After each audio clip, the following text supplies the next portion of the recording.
ನಮಃ ಶಿವಾಭ್ಯಾಂ ನವಯೌವನಾಭ್ಯಾಂ ಪರಸ್ಪರಾಶ್ಲಿಷ್ಟವಪುರ್ಧರಾಭ್ಯಾಂ ನಗೇಂದ್ರಕನ್ಯಾ ವೃಷಕೇತನಾಭ್ಯಾಂ ನಮೋ ನಮಃ ಶಂಕರ ಪಾರ್ವತೀಭ್ಯಾಂ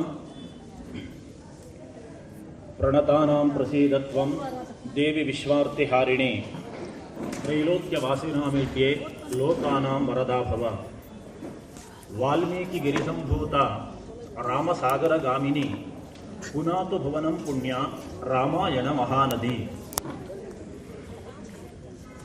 ಈ ನಗರದ ಅಧಿದೇವತೆಯಾದ ಶ್ರೀ ಮಾರಿಕಾಂಬೆಯ ಚರಣಾರವಿಂದಗಳಲ್ಲಿ ಭಕ್ತಿಪೂರ್ವಕವಾಗಿ ಪ್ರಣಾಮಗಳು.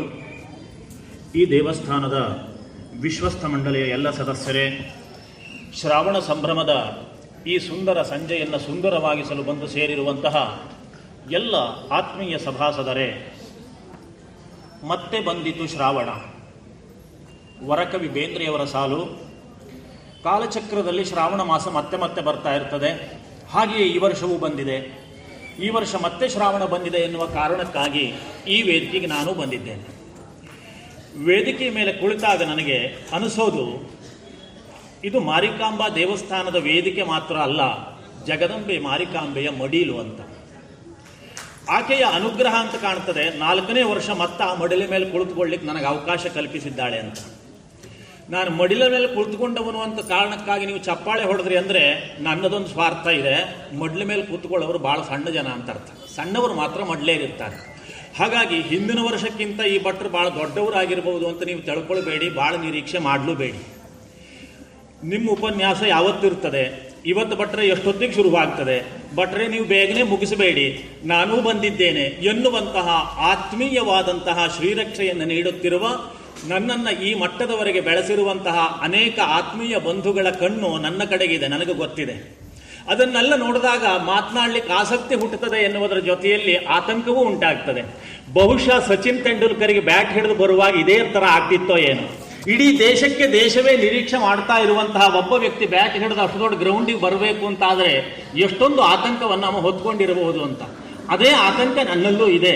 ಹಾಗಾಗಿ ಕೊಟ್ಟಿರುವಂತಹ ಅವಧಿಯ ನಡುವೆ ಒಬ್ಬ ಸಣ್ಣ ಜನವೇ ಮಾತಾಡ್ತಾ ಇದ್ದಾನೆ ಅಂತ ತಿಳ್ಕೊಂಡು ನೀವು ಗ್ರಹಿಸ್ತೀರಿ ಅಂತ ಭಾವಿಸ್ತೇನೆ. ಅನೇಕರು ಹೇಳಿದ್ದಾರೆ, ಶುರುವಾಗುವುದು 7 ಗಂಟೆಗೆ, ಮುಕ್ತಾಯ 9 ಗಂಟೆಗೆ ಅಂತಿದೆ ಅಂತ. 9 ಗಂಟೆಗೆ ನೀವು ಮುಗಿಸಬಾರದು ಮತ್ತು ಮುಂದೆ ಹೇಳಬಹುದು ಅಂತ ಅವರೇನೋ ಹೇಳಿಬಿಡ್ತಾರೆ. ನನ್ನ ಕಂಠದ ತ್ರಾಣ, ಕುಳಿತು ಕೇಳುವ ನಿಮ್ಮ ಸೊಂಟದ ತ್ರಾಣ, ಎರಡನ್ನೂ ಲಕ್ಷ್ಯದಲ್ಲಿಟ್ಟುಕೊಂಡೇ ನಾನು ಮಾತಾಡಬೇಕು ಎನ್ನುವುದು ನನಗೆ ಅರ್ಥ ಆಗ್ತದೆ. ಅದನ್ನು ಅರ್ಥ ಮಾಡಿಕೊಂಡು ಕೆಲವು ಅಭಿಪ್ರಾಯಗಳನ್ನು ನಿಮ್ಮ ಮುಂದೆ ಹಂಚಿಕೊಳ್ಳಿಕ್ಕೆ ಅಪೇಕ್ಷೆ ಪಡ್ತೇನೆ. ಮೊದಲೇ ಹೇಳಿದಂತೆ 4ನೇ ವರ್ಷ ನಾನು ಇಲ್ಲಿ ಬಂದದ್ದು. 1ನೇ ವರ್ಷ ಭಾಗವತದ ಕುರಿತಾಗಿ, 2ನೇ ವರ್ಷ ಮಹಾಭಾರತವನ್ನು ಅಧಿಕರಿಸಿ, 3ನೇ ವರ್ಷ ಅಂದರೆ ಹಿಂದಿನ ವರ್ಷ ಭಗವದ್ಗೀತೆ ಮತ್ತು ಕೃಷ್ಣನನ್ನ ಕುರಿತು ನನ್ನದಾದಂತಹ ಅಭಿಪ್ರಾಯವನ್ನು ತಮ್ಮ ಎದುರುಗಡೆ ಈ ವೇದಿಕೆಯ ಮೇಲೆ ಹಂಚಿಕೊಂಡಿದ್ದೆ. ಈ ವರ್ಷದ ಈ ಸಾಲಿನಲ್ಲಿ ನನಗೆ ಅನಿಸಿರೋದು ರಾಮಾಯಣದ ಭಾಗವನ್ನು ಆಯ್ಕೆ ಮಾಡಿಕೊಳ್ಳಬೇಕು ಉಪನ್ಯಾಸಕ್ಕೆ ಎನ್ನುವುದಾಗಿ. ಕಾರಣ ಇಷ್ಟೇ, ಶ್ರೀಮದ್ ಭಾಗವತ, ಶ್ರೀಮದ್ ಭಾರತ ಮತ್ತು ಶ್ರೀಮದ್ ರಾಮಾಯಣ ಎನ್ನುವಂತಹದ್ದಿದೆಯಲ್ಲ, ಅದು ನಮ್ಮ ಸಂಸ್ಕೃತಿಯಲ್ಲಿ ವಹಿಸಿದ ಪಾತ್ರ ಎಷ್ಟು ಮುಖ್ಯವಾದದ್ದು, ಅದಕ್ಕಿಂತ ಪ್ರಮುಖವಾದದ್ದು. ನಾನು ವಿದ್ವತ್ ಅಧ್ಯಯನವನ್ನು ಮುಗಿಸಿದ ತಕ್ಷಣ ಒಬ್ಬ ಸಂಸ್ಕೃತ ಅಧ್ಯಾಪಕರು ನನಗೆ ಹೇಳಿದ್ರು, ನಿನಗೆ ವಿದ್ವತ್ತಿನ ಅಧ್ಯಯನ ಮುಗಿದಿದೆ ಅಂತ ಆದರೆ ನೀನು ಈ 3 ಕೃತಿಯನ್ನು ಹೊಸದಾಗಿ ಅಧ್ಯಯನ ಮಾಡಬೇಕು, ಜೊತೆಯಲ್ಲಿ ಈ ಕೃತಿಯನ್ನು ಕುರಿತು 4 ಜನರಿಗೆ ಅರ್ಥವಾಗುವಂತೆ ಹೇಳುವಂತಹ ಕೆಲಸ ಮಾಡಬೇಕು ಅಂತ. ಅದು ನನಗೆ ಆ ಕಾಲದಲ್ಲಿ ಹೇಳಿದಂತಹ ಮಾತು. ಅದಕ್ಕಾಗಿಯೂ ನಾನು ರಾಮಾಯಣ ಆಯ್ಕೆ ಮಾಡಿಕೊಳ್ಬೇಕಾಗಿತ್ತು. ಇದಕ್ಕೂ ಹೆಚ್ಚು ರಾಮಾಯಣ ಎನ್ನುವಂತಹ ವಿಷಯವೇ ಇದೆಯಲ್ಲ, ಅದು ಸಹಸ್ರಾರು ವರ್ಷದಿಂದ ಭರತಖಂಡದ ಜನರ ಜೀವನದ ಚೇತನದ ಭಾಗವಾಗಿ ಬಂದುಬಿಟ್ಟಿದೆ. ರಾಮಾಯಣ ನಮಗೆ ಬಹಳ ಚಿರಪರಿಚಿತ. ನಾನು ಆತ್ಮೀಯರಲ್ಲಿ ಹೇಳಿಕೊಳ್ಳುವಾಗ ಹೇಳೋದು, ರಾಮಾಯಣ ಮಹಾಭಾರತಕ್ಕೆ ಏನು ಸೌಲಭ್ಯ ಅಂತ ಕೇಳಿದರೆ ಅದು ನಮಗೆ ಗೊತ್ತಿರುವ ಕತೆ, ಗೊತ್ತಿರುವ ಕತೆಗಿಂತ ವಿಶೇಷ ನಮಗೆ ಓದದೇ ಗೊತ್ತಿರುವ ಕತೆ ಅಂತ. ನಾವು ಅದನ್ನು ಓದಲೇ ಇಲ್ಲ, ಆದರೂ ಅನೇಕರಿಗೆ ಗೊತ್ತಿದೆ ಅಲ್ವೋ. ಓದದೇ ಗೊತ್ತಿರುವ ಕಥೆಯಾದದ್ದರಿಂದ ಒಂದು ವಿಶಿಷ್ಟತೆ ಅದಕ್ಕಿದೆ ಎನ್ನುವುದು ಒಂದು ಮುಖ ಆಯಿತು.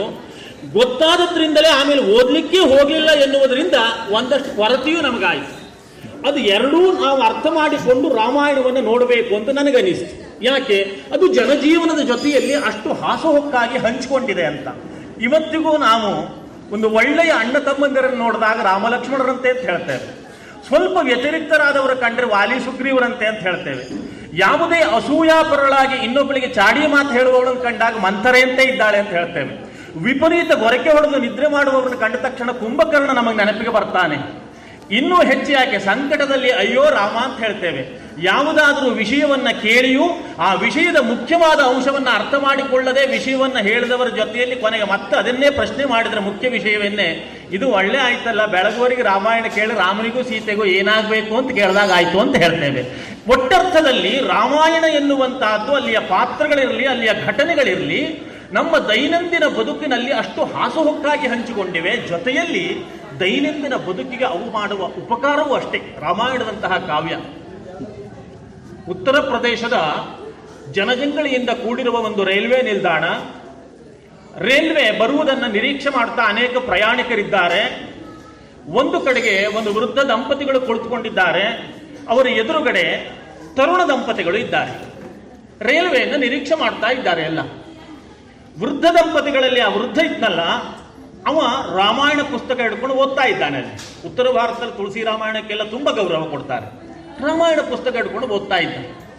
ಓದುತ್ತಿರುವ ಇವನನ್ನ ನೋಡಿ ಆ ತರುಣ ದಂಪತಿಗಳಲ್ಲಿ ಗಂಡಿದ್ನಲ್ಲ, ಅವ ಹೆಂಡತಿ ಹತ್ರ ಹೇಳ್ತಾ ಇದ್ದ, ಏನು ದೊಡ್ಡ ಸಂಪ್ರದಾಯ ತಿಳುವಳಿಕಿಲ್ಲ, ರೈಲ್ವೆ ಬರುವ ಹೊತ್ತಾಗ್ತದೆ, ಇಷ್ಟೆಲ್ಲ ಜನ ಇದ್ದಾರೆ, ರೈಲ್ವೆಯನ್ನು ಹತ್ತುವುದು ಎಷ್ಟು ಕಷ್ಟ ಆಗ್ತದೆ, ನಾವೆಲ್ಲ ಆ ತವಕದಲ್ಲಿದ್ದರೆ ಇವ ಈ ಮುದುಕ ಇಲ್ಲೂ ರಾಮಾಯಣ ಓದ್ತಾ ಇದ್ದಾನಲ್ಲ ಅಂತ ತಮಾಷೆಗೆ ತನ್ನ ಹೆಂಡತಿಗೆ ಹೇಳ್ತಾ ಇದ್ದ. ಹೀಗೆ ಹೇಳ್ತಾನೆ ಇದ್ದಾನೆ, ಇವನು ಓದ್ತಾನೆ ಇದ್ದಾನೆ. ಅಷ್ಟೊತ್ತಿಗೆ ರೈಲ್ವೆ ಬಂತು. ಅದು ಆ ಸ್ಟೇಷನ್ನಲ್ಲಿ ಕೆಲವೇ ಸೆಕೆಂಡ್ ನಿಲ್ಲುವಂತಹದ್ದಾಗಿತ್ತು. ಎಲ್ಲ ಜನಜಂಗಳಿ ಓಡಿದ್ರು, ರೈಲ್ವೆ ಹತ್ಕೊಂಡ್ರು. ಎಲ್ಲ ಹತ್ಕೊಂಡಿದ್ದಾರೆ. ಈ ತರುಣ ದಂಪತಿಗಳಲ್ಲಿ ತರುಣನೂ ಹತ್ತಿ ನೋಡ್ತಾನೆ, ಹೆಂಡತಿ ಬಿಟ್ಟು ಬಿಟ್ಟಿದ್ದಾನೆ. ಹೆಂಡತಿ ಹತ್ತಲೇ ಇಲ್ಲ ರೈಲ್ವೆಯ. ಅಯ್ಯೋ, ರೈಲ್ವೆ ಹೊರಟು ಬಿಟ್ಟಿದೆ, ಏನು ಮಾಡಬೇಕು? ಆ ಕಡೆ ಈ ಕಡೆ ನೋಡ್ತಾ ಇದ್ದಾಗ ರೈಲ್ವೆ ಯಾವತ್ತು ಸ್ಟೇಷನ್ ಸಾವಕಾಶ ಪ್ರಾರಂಭ ಆಗಿ ಹೋಗ್ತಾ ಇರ್ತದಿಲ್ಲ. ಇನ್ನು ಏನು ಮಾಡ್ಲಿಕ್ಕೂ ಆಗೋದಿಲ್ಲ ಅಂತ ರೈಲ್ವೆ ಸುಮಾರು ಮುಂದೆ ಹೋಗುವಷ್ಟೊತ್ತಿಗೆ ಇವ್ ಹೋಗಿ ಚೈನ್ ಜಗ್ಗದ ತಕ್ಷಣದಲ್ಲಿ ರೈಲ್ವೆ ನಿಲ್ಬೇಕಾಯ್ತು. ಯಾರು ಚೈನ್ ಜಗ್ಗದವರು ಅಂತ ಬಂದರು. ಬಂದ ತಕ್ಷಣ ಇವ ಹೇಳ್ಕೊಂಡ, ನನ್ನ ಹೆಂಡತಿ ರೈಲ್ವೆ ಹತ್ತಲೇ ಇಲ್ಲ, ಯಾವುದೋ ಗಡಿಬಿಡಿಯಲ್ಲಿ ಅಲ್ಲೇ ಇದ್ಬಿಟ್ಟಿದ್ದಾಳೆ ಅಂತ ಕಾಣ್ತದೆ ಅಂತ. ಸರಿ, ಅವಳನ್ನು ಕರ್ಕೊಂಡು ಬಂದ್ರು. ಇವ ಸರಿಯಾದ ಕಾರಣಕ್ಕೆ ಚೈನ್ ಜಗ್ಲಿಲ್ಲ ಅಂತ ಎನ್ನುವ ಕಾರಣಕ್ಕಾಗಿ ತಪ್ಪು ಕಾರಣ ಅಂತ ಚೈನ್ ಜಗ್ಗಿದ್ದಕ್ಕೆ ಇವನಿಗೆ ದಂಡ ಹಾಕಿದ್ರು. ಇರ್ಲಿ ಅಂತ ದಂಡ ತುಂಬಿದ. ದಂಡ ತುಂಬಿ ಕುಳಿತುಕೊಳ್ಳುವಾಗ ಧರ್ಮಕರ್ಮ ಸಂಯೋಗ ವಶದಿಂದ ಆ ವೃದ್ಧ ದಂಪತಿಗಳ ಎದುರುಗಡೆ ಸೀಟೆ ಇವರದ್ದಾಗಿತ್ತು. ವೃದ್ಧ ದಂಪತಿಗಳು ಮೊದಲೇ ಕುಳಿತುಕೊಂಡು ಆ ವೃದ್ಧ ಇವನನ್ನು ನೋಡಿ ನಗುತ್ತಾ ಇದ್ದ. ನಗುತ್ತಾ ಇರುವುದನ್ನು ನೋಡಿ ಮೊದಲೇ ದಂಡ ಕೊಟ್ಟಿದ್ದು ಬೇರೆ, ಇವ ನಗುತ್ತಾ ಇದ್ದಾನಲ್ಲ. ಏನಜ್ಜ ನಗುತ್ತಾ ಇದ್ದೀಯಲ್ಲ ಅಂತ ಕೇಳಿದಾಗ, ಅಲ್ವಪ್ಪ, ರಾಮಾಯಣ ಓದಿದ್ರೆ ನಿನಗಿವತ್ತು ಈ ಗತಿ ಬರುವುದಿಲ್ಲಾಗಿತ್ತು, ನಿನಗೆ ದಂಡ ತೆರುವ ಪರಿಸ್ಥಿತಿ ಬರುವುದಿಲ್ಲಾಗಿತ್ತು ಅಂತ ಅನ್ನಂತೆ. ತರುಣನಿಗೆ ಆಶ್ಚರ್ಯ ಆಯಿತು. ರಾಮಾಯಣಕ್ಕೂ ಇದಕ್ಕೂ ಎಲ್ಲಿಯ ಸಂಬಂಧ ಅಜ್ಜ, ಯಾಕೆ ಹೀಗೆ ಹೇಳ್ತಾ ಇದ್ದೀಯಾ ಅಂತ ಕೇಳಿದಾಗ, ನೋಡು, ರಾಮಾಯಣದಲ್ಲಿ ಬರ್ತದೆ, ವನವಾಸದಲ್ಲಿದ್ದ ಸಂದರ್ಭದಲ್ಲಿ ಸೀತಾರಾಮ ಲಕ್ಷ್ಮಣರು ನದಿಯನ್ನು ದಾಟಬೇಕಾಗಿತ್ತು. ಆ ನದಿಯನ್ನು ದಾಟುವಾಗ ಒಮ್ಮೆ ತೆಪ್ಪವನ್ನ ನಿರ್ಮಾಣ ಮಾಡ್ತಾರೆ ಲಕ್ಷ್ಮಣ ರಾಮ ಸೇರಿ. ತೆಪ್ಪವನ್ನ ನಿರ್ಮಾಣ ಮಾಡಿ ಆದ್ಮೇಲೆ ಆ ತೆಪ್ಪವನ್ನ ಹತ್ತಬೇಕಲ್ಲ, ಹತ್ತುವಾಗ ಸೀತೆ ಹತ್ರ ಮೊದಲು ನೀನು ಏರು ಅಂತ ಹೇಳಿದಾಗ ಸೀತೆಗೆ ಇದು ಹೊಸ್ತು, ಇದು ಏರ್ಲಿಕ್ಕಾಗೋದಿಲ್ವಲ್ಲ. ಏರ್ಲಿಕ್ಕಾಗೋದಿರುವಾಗ ಸಂಕೋಚ ಮಾಡಿಕೊಡ್ತಾ ಲಜ್ಜೆಯಿಂದ ಇರುವಂತಹ ಸಂದರ್ಭದಲ್ಲಿ ಈಶತ್ ಸಂಲಜ್ಜ ಮಾನಾಂ ತಾಂ ಅಧ್ಯಾರೋಪಯತ ಪ್ಲವಂ ಆರೋಪ್ಯ ಪ್ರಥಮಾಂ ಸೀತಾಂ ಪ್ರಗೃಹ್ಯ ಪ್ರಗಟ್ಟಕಚ ಅಂತ ಮುಂದೆ ವಾಲ್ಮೀಕಿ ರಾಮಾಯಣದಲ್ಲಿ ವರ್ಣನೆ ಮಾಡ್ತಾರೆ. ಏನು ಮಾಡಿದ ರಾಮ? ಮೊದಲನೇದಾಗಿ ಕೈ ಹಿಡಿದು ತೆಪ್ಪದ ಮೇಲೆ ಸೀತೆಯನ್ನ ಏರಿಸಿ ಅವಳನ್ನ ಕೂಡ್ರಿಸಿ ತಾನು ಹತ್ತದ ಅಂತಾಯ್ತು. ನೋಡು, ಪ್ರಯಾಣ ಮಾಡುವಾಗ ಹೆಂಡತಿಯನ್ನ ಮೊದಲು ಹತ್ತಿಸಿ ಆಮೇಲೆ ನಾನು ಏರ್ಬೇಕು ಅಂತ ರಾಮಾಯಣ ನೋಡಿದ್ರೆ ನಿನಗೆ ಅರ್ಥ ಆಗ್ತಿತ್ತು. ಆ ರಾಮಾಯಣ ಓದದೇ ಇರುವ ಪ್ರಭಾವ ಆ ಗಡಿಬಿಡಿಯಲ್ಲಿ ನೀನು ಮೊದಲು ಏರ್ಬಿಟ್ಟೆ, ಹೆಂಡತಿ ಏರಿದ ನಿನಗೆ ಗೊತ್ತಾಗ್ಲೇ ಇಲ್ಲ. ಆದ್ದರಿಂದ ನಿನಗೆ ದಂಡ ತೆರುವಂತಹ ಇಂತಹ ಪರಿಸ್ಥಿತಿ ಬಂತು ಅಂತ ಹೇಳಿದನಂತೆ. ದೃಷ್ಟಾಂತ ಯಾಕೆ? ದೈನಂದಿನ ಬದುಕಿನ ಸಾಮಾನ್ಯ ಸಂಗತಿಯನ್ನು ನಿರೂಪಿಸಿದ್ದು ಆ ಕಾವ್ಯದ ವೈಶಿಷ್ಟ್ಯ ಅಂತ ಅರ್ಥ. ಅಂತಹ ದೈನಂದಿನ ಬದುಕಿಗೆ ಬೇಕಾದಂತಹ ವೈಶಿಷ್ಟ್ಯವನ್ನ ವರ್ಣಿಸಿದಂತಹ ರಾಮಾಯಣವನ್ನ ನಮ್ಮ ಪರಂಪರೆ ಆದಿಕಾವ್ಯ ಅಂತ ಕರೆದಿದೆ. ಆ ರಾಮಾಯಣದ ಕಥೆ ನಿಮಗೆ ಎಲ್ಲವರಿಗೂ ಗೊತ್ತು, ಆದ್ದರಿಂದ ನಾನು ಕಥೆ ಹೇಳಲಿಕ್ಕೆ ಕೊಳ್ತುಕೊಂಡವಲ್ಲ ದಯವಿಟ್ಟು. ಹಾಗಾಗಿ ರಾಮಾಯಣವನ್ನ ಇಟ್ಟುಕೊಂಡು ಯಾವ ವಿಷಯವನ್ನ ಆಲೋಚನೆ ಮಾಡಬೇಕು ಹೇಳಬೇಕು ಅಂತ ತಿಳ್ಕೊಂಡಿದ್ದಾಗ ರಾಮಾಯಣದಲ್ಲಿ ಬಾಂಧವ್ಯ ಪ್ರಜ್ಞೆ ಎನ್ನುವುದನ್ನು ಇಟ್ಟುಕೊಳ್ಬೇಕು ಅಂತ ನನಗನಿಸ್ತು. ಕಾರಣ ಯಾಕೆ ಅಂತ ಕೇಳಿದ್ರೆ, ಈಗ ನಾವು ಕ್ಷೀಣಿಸುತ್ತಿರುವ ಬಾಂಧವ್ಯ ಪ್ರಜ್ಞೆಯ ನಡುವೆ ಬದುಕ್ತಾ ಇದ್ದೇವೆ.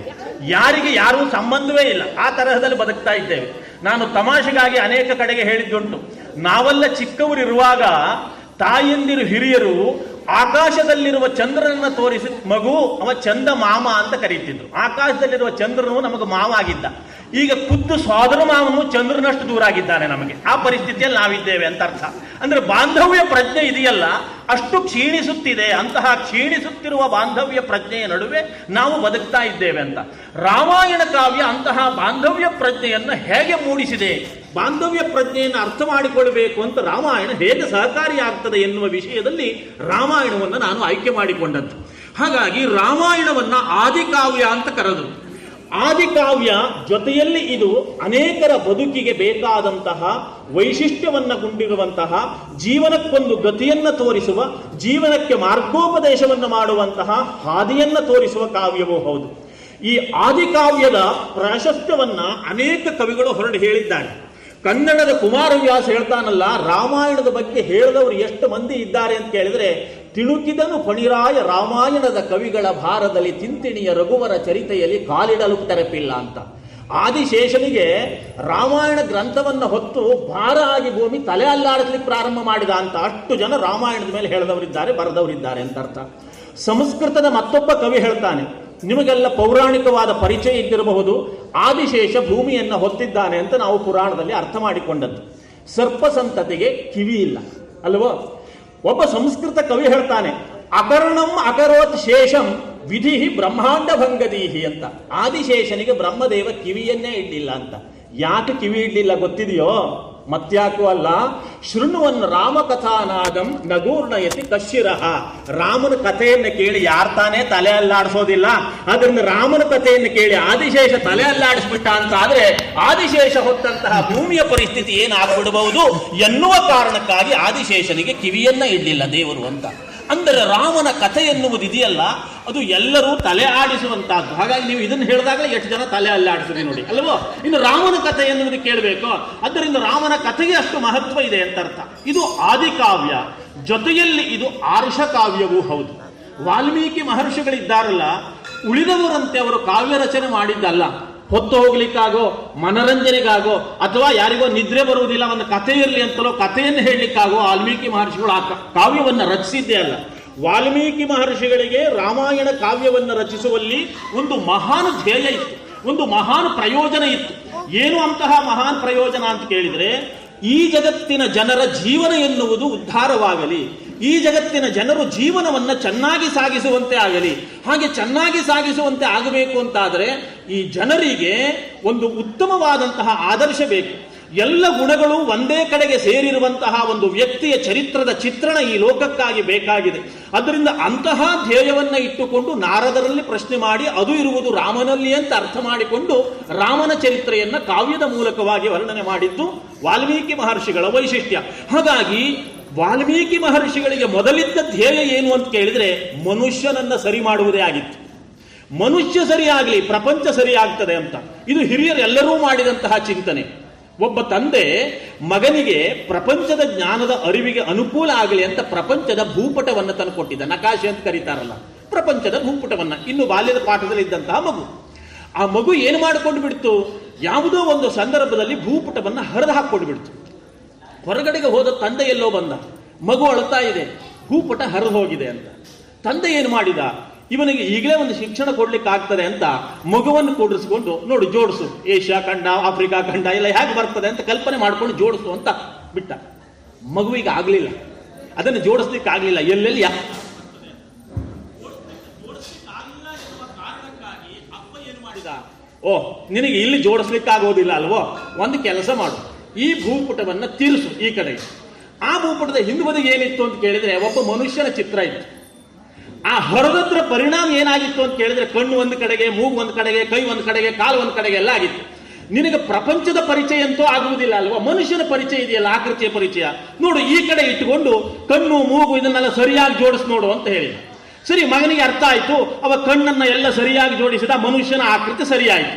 ಮನುಷ್ಯನ ಆಕೃತಿ ಸರಿಯಾದ ತಕ್ಷಣ ಈಗ ತಿರುಸಿ ನೋಡಿ ಅಂತ ಹೇಳಿದಾಗ ಪ್ರಪಂಚದ ಆಕೃತಿಯು ಸರಿಯಾಯ್ತಂತೆ. ಆಗ ಅಪ್ಪ ಮಗನಿಗೆ ಹೇಳಿದ, ಮಗನೇ ಮನುಷ್ಯ ಸರಿಯಾದ್ರೆ ಜಗತ್ ಸರಿಯಾಗ್ತದೆ, ಅರ್ಥ ಮಾಡ್ಕೋ ಅಂತ.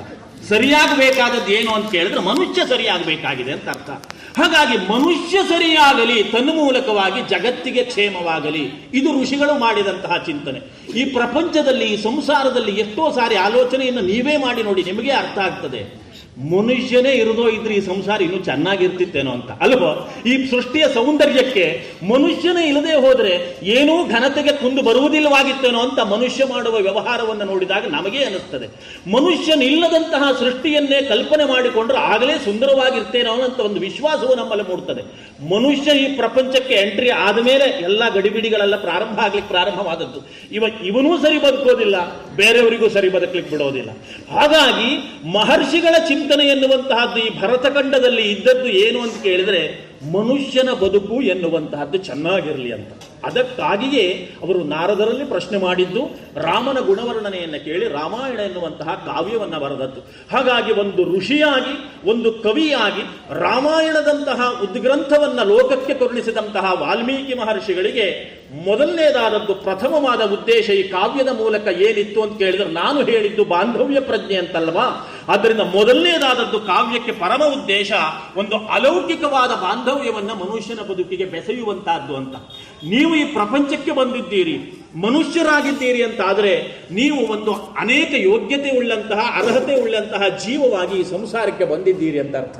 ಆ ಯೋಗ್ಯತೆಯನ್ನು, ಅರ್ಹತೆಯನ್ನು ಇಟ್ಟುಕೊಂಡಿರುವಂತಹ ನೀವು ನಿಮ್ಮ ಜೀವನದ ಸಾರ್ಥಕತೆಯನ್ನು ಕಂಡುಕೊಳ್ಳಬೇಕು ಅಂತಾದರೆ ಈ ಜೀವನದಲ್ಲಿ ಲೌಕಿಕದ ಜೊತೆಯಲ್ಲಿ ಬದುಕುತ್ತಾ ಅಲೌಕಿಕದ ಜೊತೆಯಲ್ಲೂ ಸಂಬಂಧವನ್ನು ಏರ್ಪಡಿಸಿಕೊಳ್ಳುವಂತಹ ವ್ಯವಸ್ಥೆ ನಿಮ್ಮ ಬದುಕಿನಲ್ಲಿ ಆಗಬೇಕು ಅಂತ. ಹಾಗಾಗಿ ಒಂದು ದಿವ್ಯವಾದಂತಹ ಸಂಬಂಧ ಈ ಮನುಷ್ಯ ಜೀವಿಗೆ ಏರ್ಪಾಡಾಗಲಿ ಎನ್ನುವ ಹಿನ್ನೆಲೆಯನ್ನು ಇಟ್ಟುಕೊಂಡು ರಾಮಾಯಣ ರಚನೆ ಆದದ್ದು. ಗಮನ ಇಟ್ಟು ನಾವು ಗಮನಿಸಬೇಕಾದಂತಹ ಅಂಶ ಏನು ಅಂತ ಕೇಳಿದ್ರೆ, ವಾಲ್ಮೀಕಿ ಮಹರ್ಷಿಗಳಂತಹ ಮಹರ್ಷಿಗಳು ಒಂದು ಕೃತಿಯನ್ನ ರಚನೆ ಮಾಡ್ತಾರೆ ಅಂತ ಆದರೆ ಅದಕ್ಕೆ ಒಂದು ಪರಮ ಉದ್ದೇಶ, ಮುಖ್ಯ ಪ್ರಯೋಜನ ಅಂತ ಒಂದಿರ್ತದೆ, ಅವಾಂತರವಾದ ಉಪಪ್ರಯೋಜನಗಳು ಅಂತ ಅನೇಕ ಇರ್ತವೆ. ಹೇಗೆ ಪ್ರಯಾಣ ಮಾಡುವಂತಹ ಪ್ರಯಾಣಿಕರೊಬ್ಬರಿಗೆ ಹೋಗಿ ಒಂದು ಸ್ಥಾನವನ್ನು ತಲುಪಬೇಕು ಎನ್ನುವುದು ಪ್ರಯಾಣಕ್ಕೆ ಮುಖ್ಯ ಉದ್ದೇಶ.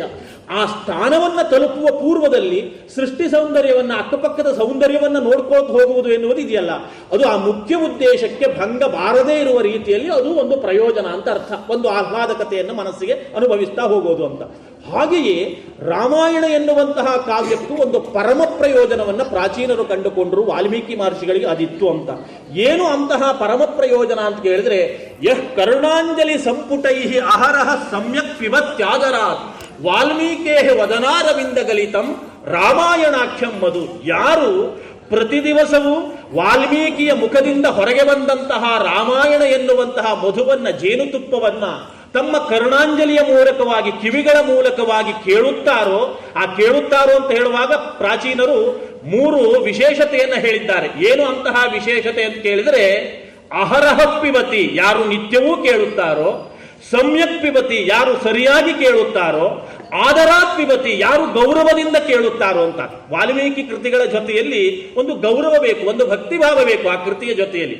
ಹಾಗಾಗಿ ಪ್ರತಿನಿತ್ಯ ಕೇಳುವ, ಸರಿಯಾಗಿ ಕೇಳುವ, ಆದರದಿಂದ ಕೇಳುವಂತಹ ಪ್ರಕ್ರಿಯೆಯನ್ನು ಯಾರು ಜೀವನದಲ್ಲಿ ರೂಢಿಸಿಕೊಂಡಿದ್ದಾರೋ ಅಂಥವರಿಗೆ ಏನಾಗುತ್ತದೆ ಅಂತ ಹೇಳ್ತಾರೆ ಅಂತ ಕೇಳಿದ್ರೆ, ಜನ್ಮ ವ್ಯಾಧಿ ಜರಾ ವಿಪತ್ತಿ ಮರಣೈಹಿ ಅತ್ಯಂತ ಸೋಪದ್ರವಂ ಸಂಸಾರಂ ಸವಿಹಾಯ ಗಚ್ಚತಿ ಪುಮಾನ್ ವಿಷ್ಣು ಪದಂ ಶಾಶ್ವತಂ.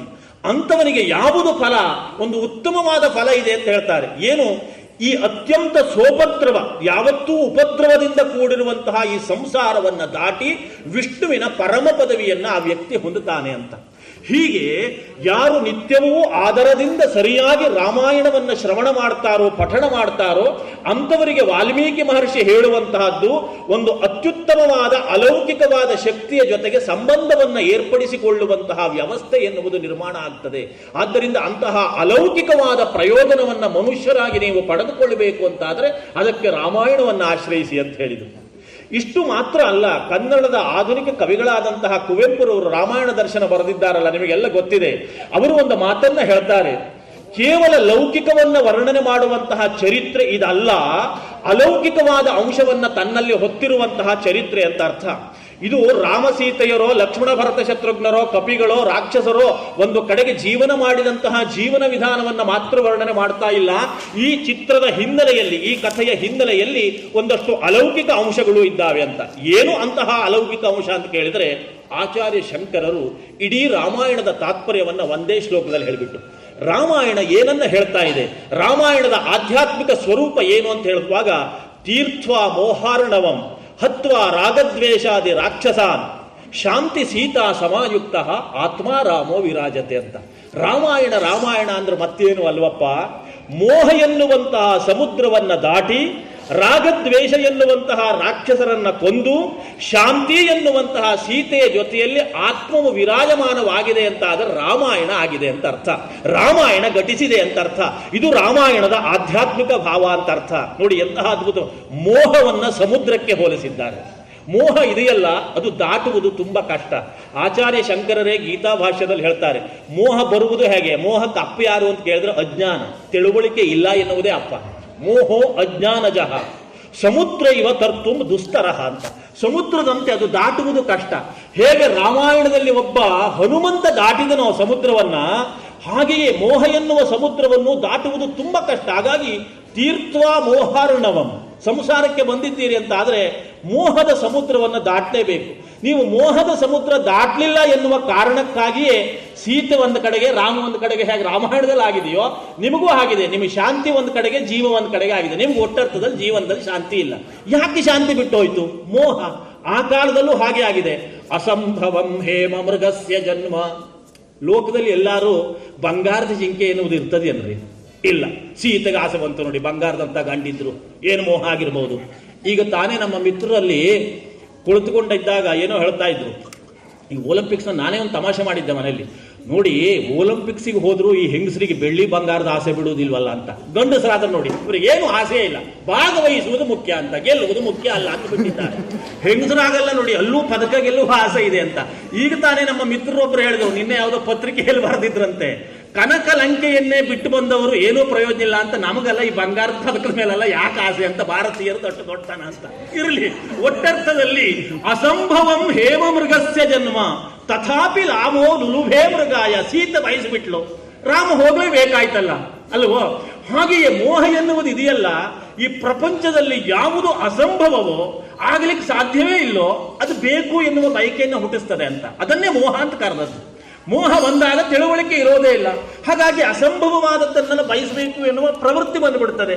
ಆ ಪ್ರವೃತ್ತಿ ಬಂತು ಎಂದ ತಕ್ಷಣ ಏನಾಯ್ತು? ಶಾಂತಿ ನಮ್ಮ ಜೊತೆಯಲ್ಲಿ ಇರ್ಲಿಕ್ಕೆ ಹೇಗೆ ಸಾಧ್ಯ ಇದೆ? ಹೌದಲ್ವೋ? ನಮಗೆ ಮನಸ್ಸಿಗೆ ಶಾಂತಿ ಇಲ್ಲ, ಮನಸ್ಸಿಗೆ ಶಾಂತಿ ಇಲ್ಲ ಅಂತ ಹೇಳ್ತಾ ಇರ್ತೇವೆ. ಎಷ್ಟೋ ಜನ ನಾವು ಹೇಳ್ತಾ ಇರ್ತೇವೆ, ಇದಕ್ಕೆ ಏನಾದ್ರು ಸಮಾಧಾನ ಇದೆಯೋ ಅಂತ ಹೊರಗಡೆ ಹುಡುಕ್ತಾ ಇರ್ತೇವೆ. ಈ ಹೊರಗಡೆ ಯಾರ ಹತ್ರ ಕೇಳುವ ಪೂರ್ವದಲ್ಲಿ ನಾವು ಅಶಾಂತಿ ಆಗ್ಲಿಕ್ಕೆ ಏನ್ ಮಾಡ್ಕೊಂಡಿದ್ದೇವೆ ಅಂತ ನಾವೇ ಚೆಕ್ ಮಾಡ್ಕೊಂಡ್ರೆ ನಮ್ಗೆ ಗೊತ್ತಾಗ್ಬಿಡ್ತದೆ, ಶಾಂತಿ ಸಿಗ್ಲಿಕ್ಕೆ ಬಹಳ ತೊಡ ಬೇಕಾಗುವುದಿಲ್ಲ ಅಂತ.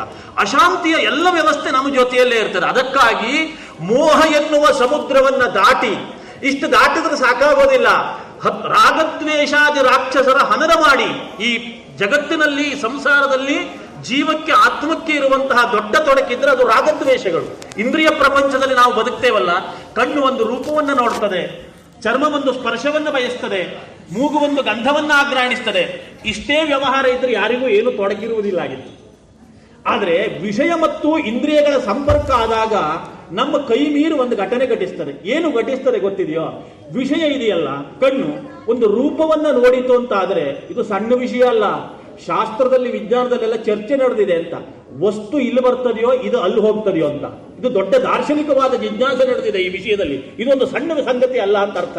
ಹಾಗಾಗಿ ಏನೇ ಇರಲಿ, ನಮ್ಮ ಕಡೆಗಂತೂ ಕಣ್ಣು ಬಿತ್ತು ಅಂತಲೇ ಹೇಳ್ತಾರೆ, ಹೌದಲ್ವ? ಆದ್ದರಿಂದ ಕಣ್ಣು ಆ ಕಡೆಗೆ ಹೋಗ್ತದೆ ಅಂತ, ಹೌದಾ? ಹಾಗಾಗಿ ಕಣ್ಣು ಚಕ್ಷುರಿಂದ್ರಿಯ ವಿಷಯದ ಕಡೆಗೆ ಹೋಯ್ತು ಅಂತ ಆದ್ರೆ ಹೋಗಿ ಹಾಗೇ ಬಂದಿದ್ರು ತೊಂದರೆ ಇರಲಿಲ್ಲ. ಅಲ್ಲಿ ಹೋಗಿದ್ರಿಂದ ಒಂದು ಆಸಕ್ತಿಯನ್ನು ಅದ್ರ ಜೊತೆಯಲ್ಲಿ ಅಂಟಿಸ್ಕೊಂಡು ಬರ್ತದೆ ತಿರುಗಿ ಬರುವಾಗ.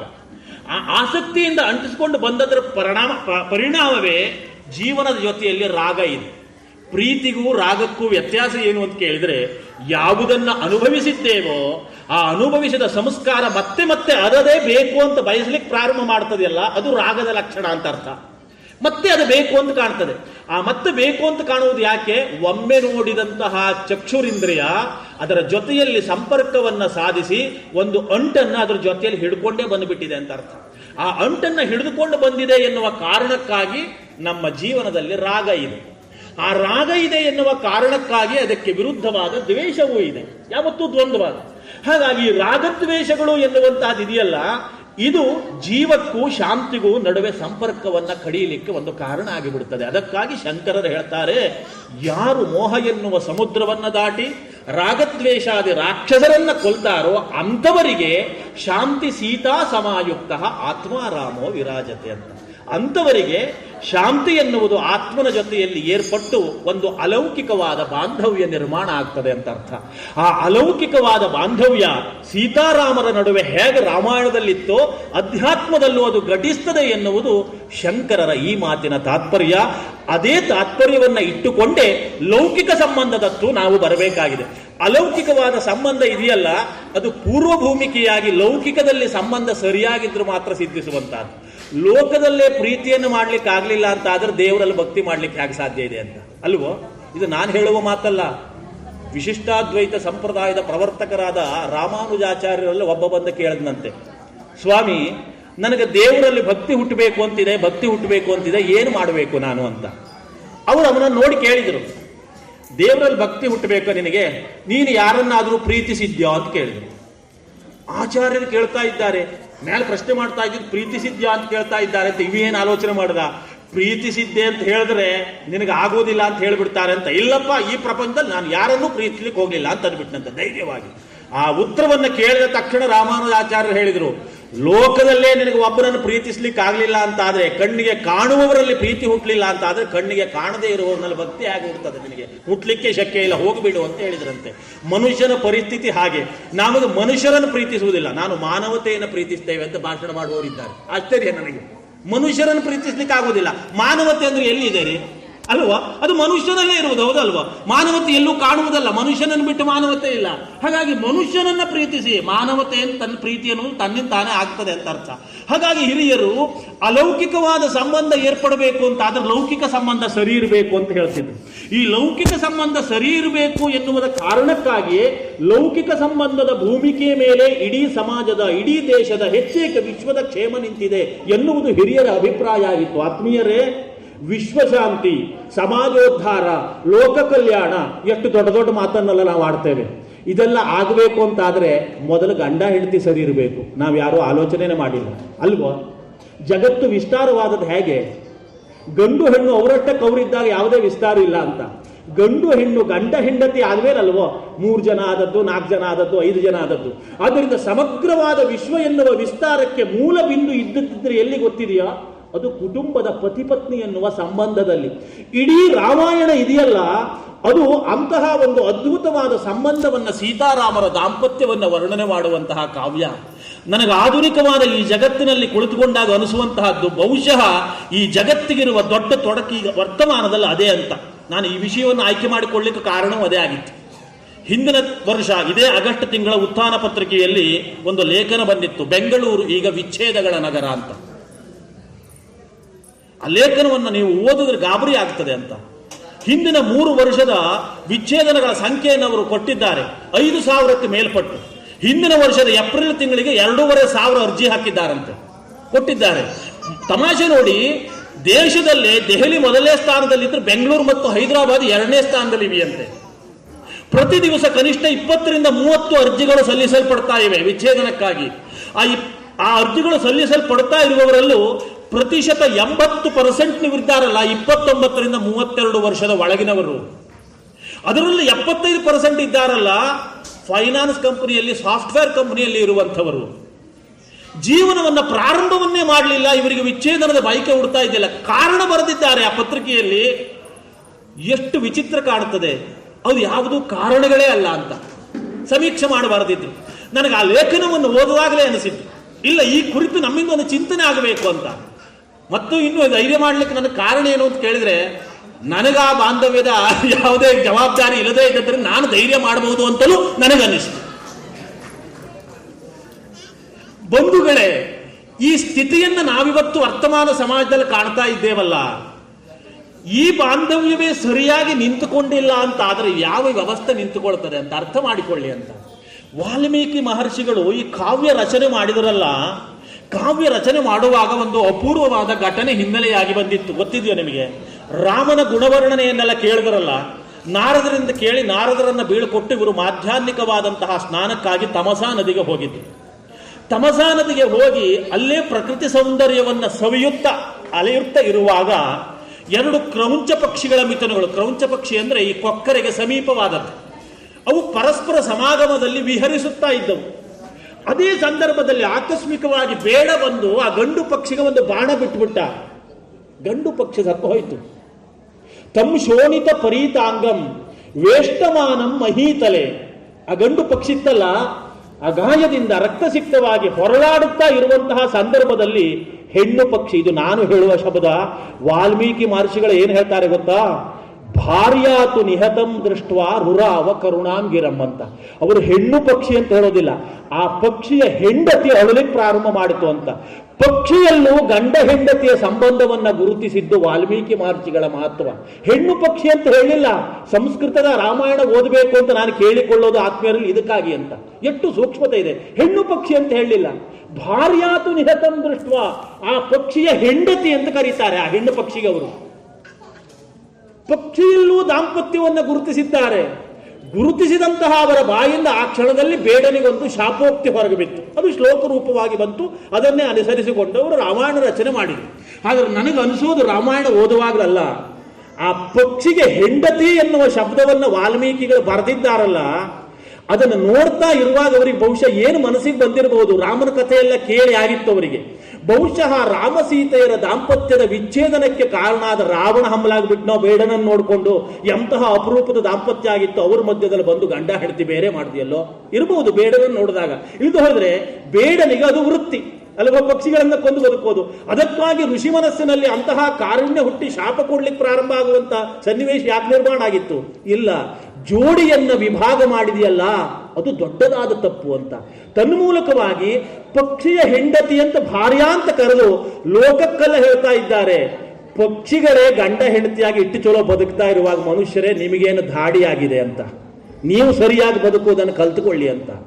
ರಾಮಾಯಣ ಕಾವ್ಯಕ್ಕೆ ಆ ಘಟನೆ ಪ್ರೇರಣೆಯಾಯಿತು. ಹಾಗಾಗಿ ಇಡೀ ರಾಮಾಯಣವನ್ನ ರಾಮಾಯಣ ಅಂತ ಕರೆಯುವ ಜೊತೆಯಲ್ಲಿ ವಾಲ್ಮೀಕಿ ಮಹರ್ಷಿಗಳು ಸೀತಾಯಾಹ ಚರಿತಂ ಮಹತ್, ಅದು ಸೀತಾ ಚರಿತ್ರೆಯೂ ಹೌದು ಅಂತ ಹೇಳ್ತಾರೆ.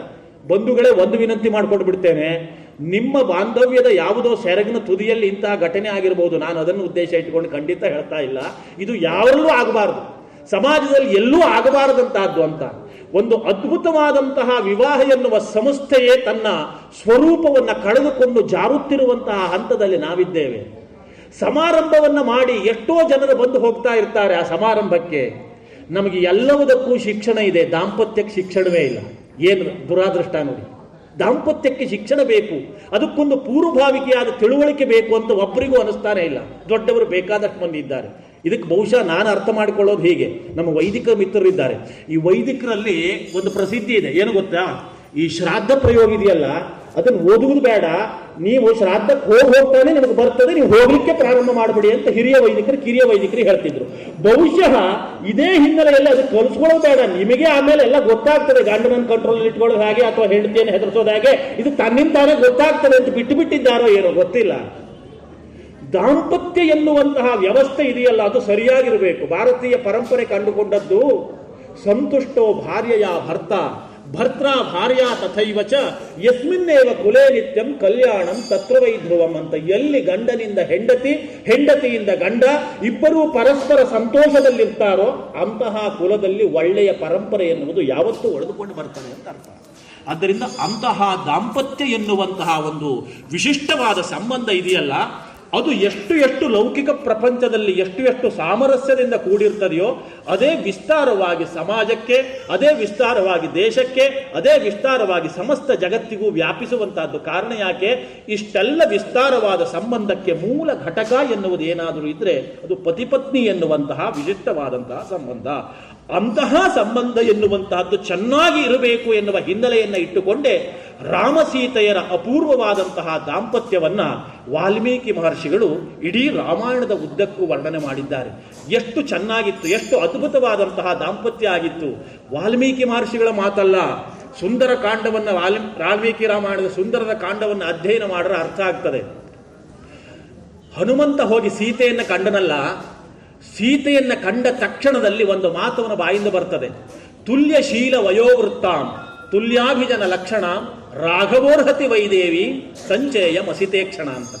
ರಾಮ ಸೀತೆಯರ ದಾಂಪತ್ಯ ಆಗಿತ್ತು. ಹನುಮಂತಿಗೆ ಸೀತೆಯನ್ನು ಹುಡುಕ್ಲಿಕ್ಕೆ ಹೋಗುವ ಪೂರ್ವದಲ್ಲಿ ಬಹುಶಃ ಒಂದು ಸಂಶಯ ಬಂದಿರಬಹುದು, ಏನು ರಾಮ ಇಷ್ಟು ದೊಡ್ಡ ಮನುಷ್ಯ, ಹೆಂಡತಿ ಕಳೆದೋಗಿದೆ ಅಂತ ಇಷ್ಟೆಲ್ಲ ಪರಿತಪಿಸ್ತಾ ಇದ್ದಾನಲ್ಲ, ಹೆಂಡತಿಗಾಗಿ ಇಷ್ಟೆಲ್ಲ ಈ ವಾರನ್ನು ಕೊಟ್ಟುಕೊಂಡು ಇಷ್ಟೆಲ್ಲ ಉದ್ಯೋಗ ಮಾಡ್ತಾ ಇದ್ದಿದ್ದು ನೋಡಿ ಬಹುಶಃ ಅವನಿಗೆ ಏನೋ ಒಂದು ಸಂಶಯ ಹುಟ್ಟಿರಬಹುದು, ಏನು ಮಾಡಬೇಕು ಅಂತ.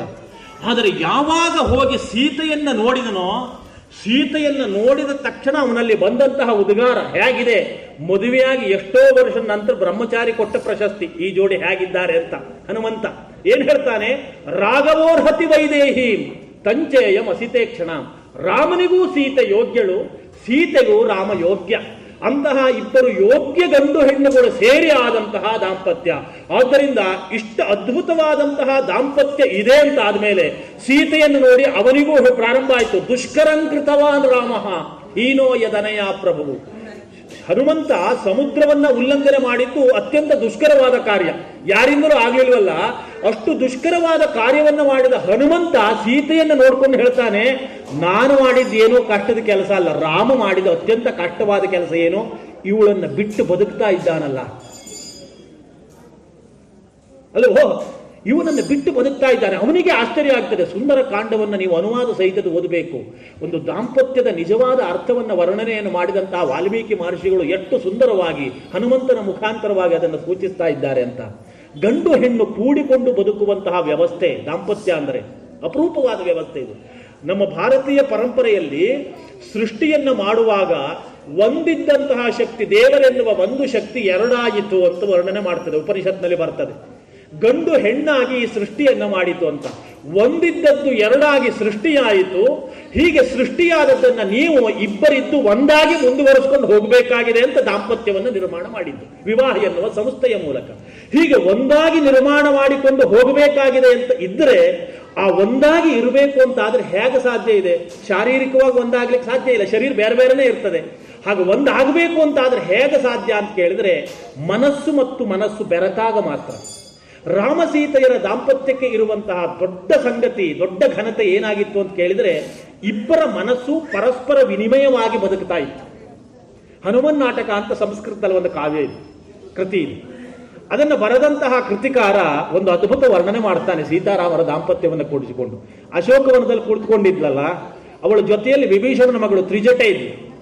ತ್ರಿಜಟಿ ಹತ್ರ ಒಂದು ದಿವಸ ಸೀತೆ ಕೇಳ್ತಾಳೆ, ಕೀಟೋಯಂ ಭ್ರಮರೀಭವತ್ಯತಿನಿಧಿ ಧ್ಯಾಸೈರ್ ಯಥಾಹಂ ತಥಾ ಸ್ಯಾಮೇವಂ ರಘುನಂದನೇತಿ ತ್ರಿಜಟೆ ದಾಂಪತ್ಯ ಸೌಖ್ಯಂಗತಂ. ಎಲೆ ತ್ರಿಜಟೆ, ನಾನು ಇಳಿದುಕೊಳ್ಕೊಂಡು ಪತಿದೇವರಾದ ರಾಮನ ಧ್ಯಾನ ಮಾಡ್ತಾ ಮಾಡ್ತಾ ಮಾಡ್ತಾ ಮನಸ್ಸಿನಲ್ಲಿ ಇದ್ದೇನೆ, ಎಷ್ಟೋ ದಿವಸ ಆಯ್ತು. ಶಾಸ್ತ್ರದಲ್ಲಿ ಒಂದು ಮಾತು ಬರ್ತದೆ, ಈ ದುಂಬಿ ಇದೆಯಲ್ಲ, ಅದು ತನ್ನ ಗೂಡಿಗೆ ಒಂದು ಕೀಟವನ್ನು ಹಿಡಿದುಕೊಂಡು ಬಂದು ಆ ಕೀಟದ ಎದುರುಗಡೆ ನಿರಂತರವಾಗಿ ಗುಯಿಗಿಡಿತಾ ಇರ್ತದೆ ಅಂತ. ಈ ನಿರಂತರವಾದಂತಹ ದುಂಬಿಯ ಗುಯಿಗಡಿಯುವಿಕೆಯನ್ನು ಕೇಳಿದಂತಹ ಕೀಟ ಕೆಲವು ಸಮಯ ಆದ್ಮೇಲೆ ದುಂಬಿಯಾಗಿ ಪರಿವರ್ತನೆ ಹೊಂದಿಬಿಡ್ತದೆ ಅಂತ. ಶಾಸ್ತ್ರದಲ್ಲಿ ಈ ನ್ಯಾಯವನ್ನು ಬಳಸ್ತಾರೆ, ಭ್ರಮರ ಕೀಟ ನ್ಯಾಯ ಅಂತ ಕರೀತಾರೆ ಇದಕ್ಕೆ.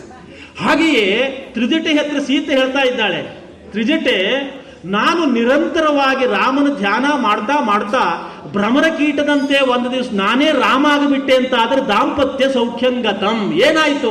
ದಾಂಪತ್ಯದ ಸೌಖ್ಯವೇ ಇಲ್ಲ. ಎರಡು ರಾಮ ಆದ್ರೆ ಹೇಗೆ ದಾಂಪತ್ಯ ಆಗ್ತದೆ ಅಲ್ವೋ? ನಾನು ರಾಮ ಆಗಿಬಿಟ್ರೆ ಹೇಗೆ ಅಂತ ಆಗ್ಬಿಟ್ರೆ ಅಂತ ನನಗೆ ಹೆದರಿಕೆ ಪ್ರಾರಂಭ ಆಗಿದೆ ಅಂತ ತ್ರಿಜಟೆಯಲ್ಲಿ ಹೇಳಿದಾಗ ತ್ರಿಜಟೆ ಉತ್ತರ ಕೊಟ್ಲಂತೆ, ಶೋಕಂ ಆವಹ ಮೈಥಿಲೇಶ ತನಯೇ ತೇನಾಪಿ ಯೋಗ ಕೃತಃ ಸೀತಾ ಸೋಪಿ ಭವಿಷ್ಯತಿ ಇತಿ ತರಲೆ ತನ್ನೋಮ ತಂಜಾನಕಿ. ಹೆದರಬೇಡ ಅಮ್ಮ, ನೀವು ಇಲ್ಲಿ ರಾಮನ ಧ್ಯಾನ ಮಾಡ್ತಾ ಮಾಡ್ತಾ ರಾಮ ಆದರೆ ನಿಮ್ಮನ್ನ ಬಿಟ್ಟು ಅಲ್ಲಿರುವ ರಾಮ ನಿಮ್ಮ ಧ್ಯಾನ ಮಾಡ್ತಾ ಮಾಡ್ತಾ ಸೀತೆ ಆಗ್ಬಿಡ್ತಾನೆ. ಹಾಗಾಗಿ ರಾಮ ಸೀತೆಯರ ದಾಂಪತ್ಯಕ್ಕೆ ಏನೂ ತೊಂದರೆ ಆಗಿರೋದಿಲ್ಲ, ನೀವು ಗಟ್ಟಿಯಾಗಿರಬಹುದು ಅಂತ. ಇದು ಮನಸ್ಸು ಮನಸ್ಸು ಪರಸ್ಪರ ಬೆಸೆಯುವಿಕೆ ಅಂತ. ಉಳಿದು ಯಾವ ಹಂತದಲ್ಲೂ ತಪ್ಪು ತಿಳಿಬೇಡಿ, ಗಂಡಸರು ಹೆಂಗಸರಾಗುವ ಕೆಲಸವೂ ಬೇಕಿಲ್ಲ, ಹೆಂಗಸರು ಗಂಡಸರು ಉದ್ಯೋಗ ಮಾಡುವ ಕೆಲಸವೂ ಇಲ್ಲ. ಇದಿಷ್ಟು ಆದ್ರೂ ದಾಂಪತ್ಯ ಚೆನ್ನಾಗೇ ಹೋಗ್ತದೆ ಅಂತ. ಯಾವುದೋ ಪೇಟೆಯಲ್ಲಿ, ಶಿರ್ಸೆ ಪೇಟೆನೆ ಅಂತ ಇಟ್ಕೊಳ್ಳಿ, ಈ ಮಳೆಗಾಲದ ಪ್ರಾರಂಭದಲ್ಲಿ ಡಿಸ್ಕೌಂಟ್ ಸೇಲ್ ಇರ್ತದೆಯಲ್ಲ, ಡಿಸ್ಕೌಂಟ್ ಸೇಲ್ ಸಂದರ್ಭದಲ್ಲಿ ಒಂದು ಗೃಹಿಣಿಗೆ ಅವಳಿಗೆ ಹೋಗ್ಲಿಕ್ಕಾಗ್ಲಿಲ್ಲ ಅಂತ ತಮ್ಮ ಯಜಮಾನರನ್ನು ಕಳಿಸಿದ್ರು, ಹೋಗಿ 4 ಸೀರೆ ತಗೊಂಡು ಬನ್ನಿ ಅಂತ. ಗಜಾನ ಸ್ಟೋರ್ಸೇ ಇರ್ಬೋದು. ಎದುರುಗಡೆ ಬಂದು ನಿಂತುಕೊಂಡಂತಹ ಯಜಮಾನರಿಗೆ ಆಶ್ಚರ್ಯ ಆಯಿತು, ಹೆಂಗಸರು ನುಗ್ಗುತ್ತಾ ಇರೋದನ್ನು ನೋಡಿ. ಓ, ಇದು ಅವರೆಲ್ಲ ನುಗ್ಗು ಒಳಗೆ ಹೋಗ್ಲಿ, ಆಮೇಲೆ ನಾನು ಒಳಗೆ ಹೋದ್ರಾಯ್ತು ಅಂತ ಕಾಯ್ತಾ ನಿಂತ್ಕೊಂಡು ಅರ್ಧ ಗಂಟೆ ಆಯ್ತು, 3/4 ಗಂಟೆ ಆಯ್ತು, ಒಳಗೆ ಹೋಗ್ಲಿಕ್ಕೆ ಅವಕಾಶವೇ ಇಲ್ಲ. ಹೀಗಿದ್ರೆ ಇದು ತಡೆ ಆಗೋದಿಲ್ಲ ಅಂತ ನೇರವಾಗಿ ಹೆಂಗಸರ ಮಧ್ಯದಲ್ಲಿ ಅವನೇ ನುಗ್ಲಿಕ್ಕೆ ಹೊರಟು ಬಿಟ್ಟ. ಹಾಗೆ ನುಗ್ಲಿಕ್ಕೆ ಹೋದ ತಕ್ಷಣ 4-5 ಮಂದಿ ಮಹಿಳಾ ಮಣಿಗಳು ಹೇಳಿದ್ರು, ಏನ್ರಿ ಗಂಡಸರಾಗಿ ನೀವು ಹೆಂಗಸರ ಮಧ್ಯದಲ್ಲಿ ಹೀಗೆ ನುಗ್ಗುತ್ತಾ ಇದ್ರೆ ನಿಮ್ಗೆ ನಾಚಿಕೆ ಆಗೋದಿಲ್ವೋ ಅಂತ. ಅದಕ್ಕೆ ಆ ಯಜಮಾನರು ಹೇಳಿದ್ರಂತೆ, ಈ ಅರ್ಧ ಮುಕ್ಕಾಲು ಗಂಟೆ ನಾನು ಗಂಡಸಾಗೆ ನೋಡ್ತಾ ಇದ್ದೆ, ಇದು ಗಂಡಸಾಗಿದ್ರೆ ಪ್ರಯೋಜನ ಇಲ್ಲ, ಇನ್ನೇನಿದ್ರು ಹೆಂಗಸೇ ಆಗಬೇಕು ಅಂತ ತಿಳ್ಕೊಂಡು ಈಗ ನುಗ್ಗುತ್ತಾ ಇದ್ದೇನೆ ಅಂತ ಹೇಳ್ತಂತೆ. ಬಂದರೆ ಹೀಗೆ ಹೆಂಗಸರಾಗುವುದು ಯಾರಿಗೂ ಬೇಡ, ಅದು ಬೇಕಾಗಿಲ್ಲ. ಆಗಬೇಕಿದ್ರೆ ಹೇಗೆ? ಗಂಡನ ಮನಸ್ಸು ಎನ್ನುವುದು ಹೆಂಡತಿಯಲ್ಲಿದ್ದು, ಹೆಂಡತಿಯ ಮನಸ್ಸು ಎನ್ನುವುದು ಗಂಡನಲ್ಲಿರಬೇಕು ಎನ್ನುವಂತಹದ್ದು ಇದೆಯಲ್ಲ, ಅದು ನಿಜವಾದಂತಹ ದಾಂಪತ್ಯಕ್ಕೆ ಬೇಕಾದಂತಹ ವ್ಯವಸ್ಥೆ ಅಂತ ಅರ್ಥ. ಸುಂದರ ಕಾಂಡದಲ್ಲಿ ಸೀತಾಮಾತೆಯನ್ನು ನೋಡಿದಂತಹ ಹನುಮಂತನಿಗೆ ಅನಿಸಿದ್ದದೇ. ಇಬ್ರು ಇನ್ನು ಬದುಕ್ತಾ ಇದ್ದಾರೆ ಅಂದ್ರೆ ಹೇಗೆ ಅಂತ ಕೇಳಿದ್ರೆ ಮತ್ತೇನೂ ಅಲ್ಲ, ಇವಳ ಮನಸ್ಸು ಅವನಲ್ಲಿದೆ, ಅವನ ಮನಸ್ಸು ಇವನಲ್ಲಿದೆ, ಆದ್ದರಿಂದ ಇವರು ಬದುಕ್ತಾ ಇದ್ದಾರೆ ಅಂತ. ಅಷ್ಟು ಅದ್ಭುತವಾದಂತಹ ಮನಸ್ಸು ಎನ್ನುವಂತಹದ್ದು ಪರಸ್ಪರ ಬೆರೆತು ನಿಂತುಕೊಂಡಿರುವಂತಹ ದಾಂಪತ್ಯದಾಗಿತ್ತು. ಅಷ್ಟು ಅರ್ಥ ಮಾಡಿಕೊಂಡು ಬದುಕಿದ್ರು. ಯಾಕೆ ಅಷ್ಟು ಅರ್ಥ ಮಾಡಿಕೊಂಡು ಬದುಕಿದ್ರು? ಅವರ ದಾಂಪತ್ಯದ ಆರಂಭವೇ ಹಾಗಿತ್ತು. ವಾಲ್ಮೀಕಿ ಮಹರ್ಷಿಗಳು ಹೇಳ್ತಾರೆ, ರಾಮಸ್ಯತ್ತು ಪ್ರಿಯಾ ಸೀತಾ. ರಾಮನಿಗೆ ಸೀತೆ ಅಂದ್ರೆ ಬಹಳ ಪ್ರಿಯರಾಗಿದ್ಲಂತೆ. ಕಾರಣ ಯಾಕೆ? ವೀರ್ಯ ಶುಲ್ಕದಲ್ಲಿ ಗೆದ್ದಿದ್ದೇನೆ ಅಂತ ಅರ್ಥ ಅಲ್ಲ, ದಾರಾಹ ಪಿತೃಕೃತ ಇತಿ ಅಂತ, ಅಪ್ಪ ಒಪ್ಪಿ ಮದುವೆಯಾದ ಹೆಣ್ಣು ಅಂತ. ಇದು ಆಧುನಿಕ ಜಗತ್ತಿಗೆ ಹೇಳಿದ್ರೆ ಎಷ್ಟು ಅರ್ಥ ಆಗ್ತದೆಯೋ ಏನೋ, ಇದು ಯಾವುದೋ ಹಳೆ ಕಾಲದ ಹೇಳ್ತಾ ಇದ್ದಾರೆ ಅಂತ. ಶಿವಧನಸ್ಸನ್ನು ಮುರಿದ ಮೇಲೂ ದಶರಥ ಇದನ್ನ ಒಪ್ಪಲಿ, ಆಮೇಲೆ ನಾನು ಒರೆಸುವುದು ಅಂತ ರಾಮ ಹೇಳಿದ್ದು. ವಾಲ್ಮೀಕಿ ರಾಮಾಯಣದಲ್ಲಿ ಸಾಕ್ಷ್ಯ ಇದೆ ಅದಕ್ಕೆ. ಹಾಗಾಗಿ ರಾಮಸ್ಯದ್ದು ಪ್ರಿಯಾ ಸೀತಾ ದಾರಾಹ ಪಿತೃಕೃತ ಇತಿ, ತಂದೆ ಒಪ್ಪಿಕೊಂಡು ನಡೆಸಿದಂತಹ ಅದ್ಭುತವಾದಂತಹ ಸಂಬಂಧ ಇದು ಅಂತ. ಜೊತೆಯಲ್ಲಿ ಇದೇ ವಾಲ್ಮೀಕಿ ರಾಮಾಯಣದ ಭಾವವನ್ನೇ ಸರಿಯಾಗಿ ಸಂಗ್ರಹಿಸಿದ ಭವಭೂತಿ ಎನ್ನುವ ಕವಿ ಹೇಳ್ತಾನೆ, ರಾಮನ ವಾಯಿಯಿಂದ ಒಂದು ಮಾತನ್ನಾಡುತ್ತಾನೆ. ಒಂದು ಉತ್ತರ ರಾಮಚರಿತೆ ಅಂತ ಒಂದು ನಾಟಕ ಬರೆದಿದ್ದಾನೆ. ಅವ ಹೇಳ್ತಾನೆ, ಜೀವತ್ಸು ತಾತಪಾದೇಶು ನವೇ ದಾರ ಪರಿಗ್ರಹೇ ಮಾತೃಭಿಶ್ಚಿಂತ್ಯಮಾನಾನಾಂ ತೇಹಿನೋ ದಿವಸಾಗತಾ. ಸೀತೆ ಮದುವೆಯಾದ ಹೊಸತು, ಮನೆ ಜವಾಬ್ದಾರಿಯನ್ನೆಲ್ಲ ನೋಡ್ಕೊಳ್ಳಿಕ್ಕೆ ತಂದೆ ಇದ್ದ, ಮನೆ ಕೆಲಸವನ್ನ ನಮ್ಮ ಯೋಗಕ್ಷೇಮವನ್ನೆಲ್ಲ ತಾಯಿಯಂದ್ರೆ ಆಲೋಚನೆ ಮಾಡ್ತಾ ಇದ್ರು. ಹಾಗಿರುವಾಗ ಎಷ್ಟು ಸುಖವಾಗಿತ್ತು ಆ ದಿವಸಗಳು. ತೇಹಿನೋ ದಿವಸಾಗತಾಹ, ಆ ದಿವಸಗಳೆಲ್ಲ ಕಳೆದು ಹೋದವಲ್ಲ. ಇದು ರಾಮಾಯಣದ ರಾಮಸೀತೆಯರ ಪರಿಸ್ಥಿತಿ. ಈಗ ಮದುವೆ ಆಗುವಾಗಲೇ ಅಪ್ಪ ಅಮ್ಮ ಇದ್ದಾರೋ ಹೇಗೆ ಅಂತ ವಿಚಾರವೇ ಆರಂಭ ಆಗ್ತದೆ. ಅವ್ರು ಇಲ್ದೋಯ್ತು ಮನೆಯೇ ನಮಗೆ ಬಹಳ ಶ್ರೇಷ್ಠವಾದ ಮನೆ ಅಂತ. ಬಹಳ ಹಿಂದೆ ಹೋಗೋದು ಬೇಡ, 35 ವರ್ಷಗಳ ಹಿಂದೆ ಕನ್ಯೆಯನ್ನ ಒಂದು ಮನೆಗೆ ಕೊಡುವಾಗ ತುಂಬಿದ ಕುಟುಂಬಕ್ಕೆ ಕೊಟ್ಟಿದ್ದೇವೆ ಅಂತ ಹೆಮ್ಮೆಯಿಂದ ಹೇಳ್ಕೊಳ್ತಿದ್ರು ಅಲ್ವೋ. ನಮ್ಮ ಮಗಳಿಗೆ ಏನೂ ತೊಂದರೆ ಇಲ್ಲ ಅಂತ. ಯಾಕೆ? ಭಾರತೀಯರಲ್ಲಿ ವಿವಾಹದ ಹಿನ್ನೆಲೆಯಲ್ಲಿ ಮಾಡಿದ ಚಿಂತನೆಗಳೇ ಹಾಗಿದ್ದಾವೆ ಅಂತ ಅರ್ಥ. ಇದು ಗಂಡನೊಟ್ಟಿಗೆ ಮಾತ್ರ ಬದುಕಲಿಕ್ಕೆ ಹೋಗುವಂತಹ ಹೆಣ್ಣು ಮಗಳು ಒಂದೇ ಅಲ್ಲ, ಇದು ಕುಲಕ್ಕೆ ಸೊಸೆ ಅಲ್ಲ, ಊರಿಗೆ ಸೊಸೆ. ಹಾಗಾಗಿ ನಿಮ್ಮ ಮಗಳು ಎಲ್ಲಿ ಕೊಟ್ಟಿದ್ದೀರಿ ಅಂತ ಹೇಳಿದ್ರೆ ಆ ಊರಿನ ಹೆಸರು ಹೇಳ್ತಾರೆ. ಇಡೀ ಊರಿಗೂ ಕೊಟ್ಟಿದ್ದು ಅಂತ ಅರ್ಥವೂ ಇಲ್ಲ. ಒಬ್ಬನಿಗೆ ಹೆಂಡತಿ ಆದರೂ ಆ ಊರಿಗೆ ಸೊಸೆ ಅಂತ ಹೇಳಿಕೊಳ್ಳುವಲ್ಲಿ ಹೆಚ್ಚು ಶ್ರೇಷ್ಠತೆ ಇದೆ. ಬಂಧುಗಳೇ, ಸಂಸ್ಕೃತದಲ್ಲಿ ಒಂದು ನಾಮ ಇದೆ, ಅಹಂ ಆವಾಂ ವಯಂ. ನಾನು ಅಂತ ಹೇಳಲಿಕ್ಕೆ ಅಹಂ ಅಂತ ಬಳಸ್ತಾರೆ. ಅಹಂ ಅಂತ ಹೇಳಿದ್ರೆ ಒಬ್ಬನೇ, ಅಲ್ಲಿ ಮತ್ತೊಬ್ಬರು ಸೇರ್ಲಿಕ್ಕೆ ಬರೋದಿಲ್ಲ, ಅಹಂ ಬಿಡೋದಿಲ್ಲ, ಅದಕ್ಕಾಗಿ ಅದು ಅಹಂ ಅಲ್ವೋ. ಮತ್ತೊಬ್ಬರು ಇದ್ರೆ ಅಹಂ ಹೆಂಗೆ ಆಗ್ತಿತ್ತು. ಹಾಗಾಗಿ 2 ಜನ ಸೇರಿ ಹೇಳಲಿಕ್ಕೆ ಆವಾಮ್ ಅಂತ 2ನೇ ಪದ ಪ್ರಯೋಗ ಇದೆ. ಇಬ್ಬರು ಅಂತ ಅರ್ಥ ಆವಾಮ್ ಅಂದ್ರೆ. ಇಲ್ಲಿ ಮತ್ತೊಬ್ಬರನ್ನು ಸೇರ್ಲಿಕ್ಕೆ ಬಿಡೋದಿಲ್ಲ ಅದು ಆ ಶಬ್ದ. 3ನೇದು ಬಹುವಚನದಲ್ಲಿ ವಯಂ ಅಂತ, ನಾವು ಅಂತ. ನೋಡಿ, ಸಂಸ್ಕೃತದ ಭಾಷೆಯ ಮಹತ್ವ ಈ ವಯಂ ಎಲ್ಲಿಕ್ಕೆ ನೀವು ಎಷ್ಟು ಜನ ಸೇರಿಸ್ಕೊಂಡ್ರು ತೊಂದರೆ ಇಲ್ಲ ಅಂತ. ನೀವು 3 ಆಗಬೇಕು ಅಂತಿಲ್ಲ, 4 ಆಗಬೇಕು ಅಂತಿಲ್ಲ, 4,000 ಜನ ಸೇರಿಸ್ಕೊಂಡ್ರು ನಿಮ್ಮ ಪರಿವಾರಕ್ಕೆ ಅದು ವಯಮ್ಮೇ. ಅದು ಎಷ್ಟು ಬೇಕಾದರೂ ನೀವು ಸೇರಿಸ್ಕೊಳ್ರಪ್ಪ, ನನಗೇನು ತೊಂದರೆ ಇಲ್ಲ ಅಂತಲೇ ಆ ಶಬ್ದ ಹೇಳ್ತದೆ. ಅಂದು ಅಷ್ಟು ವಿಸ್ತಾರವಾಗಿರಬೇಕು ಅಂತ ಅರ್ಥ ನಮ್ಮ ಬಾಂಧವ್ಯ ಎನ್ನುವಂಥದ್ದು. ಹಾಗಾಗಿ ನಮ್ಮ ಪರಂಪರೆಯಲ್ಲಿ ನಮ್ಮ ಹಳ್ಳಿಗಳಲ್ಲೂ ಹಾಗೆ ಇತ್ತು. ಹೆಣ್ಣೊಂದನ್ನು, ನಮ್ಮ ಮಗಳೊಂದನ್ನ ತುಂಬಿದ ಕುಟುಂಬದಲ್ಲಿ ನಾವು ಕಾಣಬೇಕು ಅಂತ. ಅಂತಹ ತುಂಬಿದ ಕುಟುಂಬದಲ್ಲಿ ಅವರೆಲ್ಲರ ಜವಾಬ್ದಾರಿಯಲ್ಲಿ ಇವರು ದಾಂಪತ್ಯವನ್ನು ನಿರ್ವಹಿಸಬೇಕಾಗಿದೆ. ಕಾರಣ ಯಾಕೆ? ಆ ಜವಾಬ್ದಾರಿಯ ಸ್ಥಾನದಲ್ಲಿ ಇವರು ನಿಂತುಕೊಂಡವರು ಅವರಿಗೆ ಮಾರ್ಗದರ್ಶನ ಮಾಡಬೇಕು. ಎಲ್ಲೆಲ್ಲಿ ಒಳಗಿಕೊಳ್ಳುವುದಲ್ಲ, ಅಥವಾ ದಾಂಪತ್ಯ ಎನ್ನುವಂತಹದ್ದು ಜವಾಬ್ದಾರಿಯನ್ನು ಕಳೆದುಕೊಳ್ಳುವ ಘಟನೆಯೂ ಅಲ್ಲ. ನಾನು ಆತ್ಮೀಯರಲ್ಲಿ ಎಷ್ಟೋ ಸಾರಿ ಹೇಳಿಕೊಳ್ಳೋದುಂಟು, ಮದುವೆ ಎನ್ನುವುದು ಅದು 1 ದಿವಸದ ಸಮಾರಂಭ, ದಾಂಪತ್ಯ ಎನ್ನುವುದು ಹಾಗಲ್ಲ, ಜೀವನದುದ್ದಕ್ಕೂ ನಿರ್ವಹಿಸಬೇಕಾದ ಬಾಂಧವ್ಯ ಅಂತ ಅರ್ಥ. 1 ದಿವಸದ ಸಮಾರಂಭ ಎನ್ನುವಂತಹದ್ದಕ್ಕೆ ಬೇಕಾದಷ್ಟು ಜನ ಬರ್ತಾರೆ. ಎಷ್ಟೆಲ್ಲ ಜನ ಬರ್ತಾರೆ ನೋಡಿ, ಸಂಬಂಧಪಟ್ಟವರು, ಸಂಬಂಧ ಪಡದೇ ಇದ್ದವರು ಎಲ್ಲರೂ ಬರ್ತಾರೆ. ಆದರೆ ದಾಂಪತ್ಯದಲ್ಲಿ ಬಿರುಕು ಉಂಟಾಯಿತು ಅಂತ ಆದರೆ ಅದೇ ಊಟ ಮಾಡ್ಕೊಂಡು ಹೋದವ್ರಿ. ನೀವು ಬೇಕಾದ್ರೆ ನೋಡಿ, ಯಾವುದಾದ್ರೂ ಭರ್ಜರಿ ಮದುವೆಯನ್ನು ಊಟ ಮಾಡ್ಕೊಂಡು ಬಂದವ್ರನ್ನ ಹೋಗಿ ನೀವು ಮಾತನಾಡಿಸಿ, ಎಲ್ಲಿಗೆ ಹೋಗಿದ್ರಿ? ಇಂಥ ಮದುವೆ ಹೋಗಿದ್ದ, ಭರ್ಜರಿ ಊಟ ಇವತ್ತು ಎಲ್ಲ ಹೇಳ್ತಾರೆ.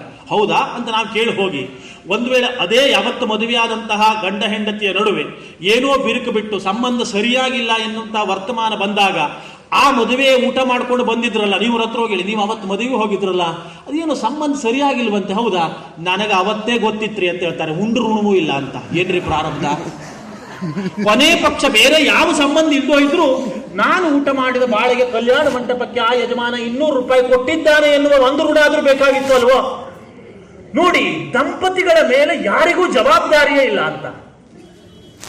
ಯಾರು ಜವಾಬ್ದಾರರು ಇದಕ್ಕೆ? ಯಾವ್ಯಾವುದು ಏನೂ ಇಲ್ಲ.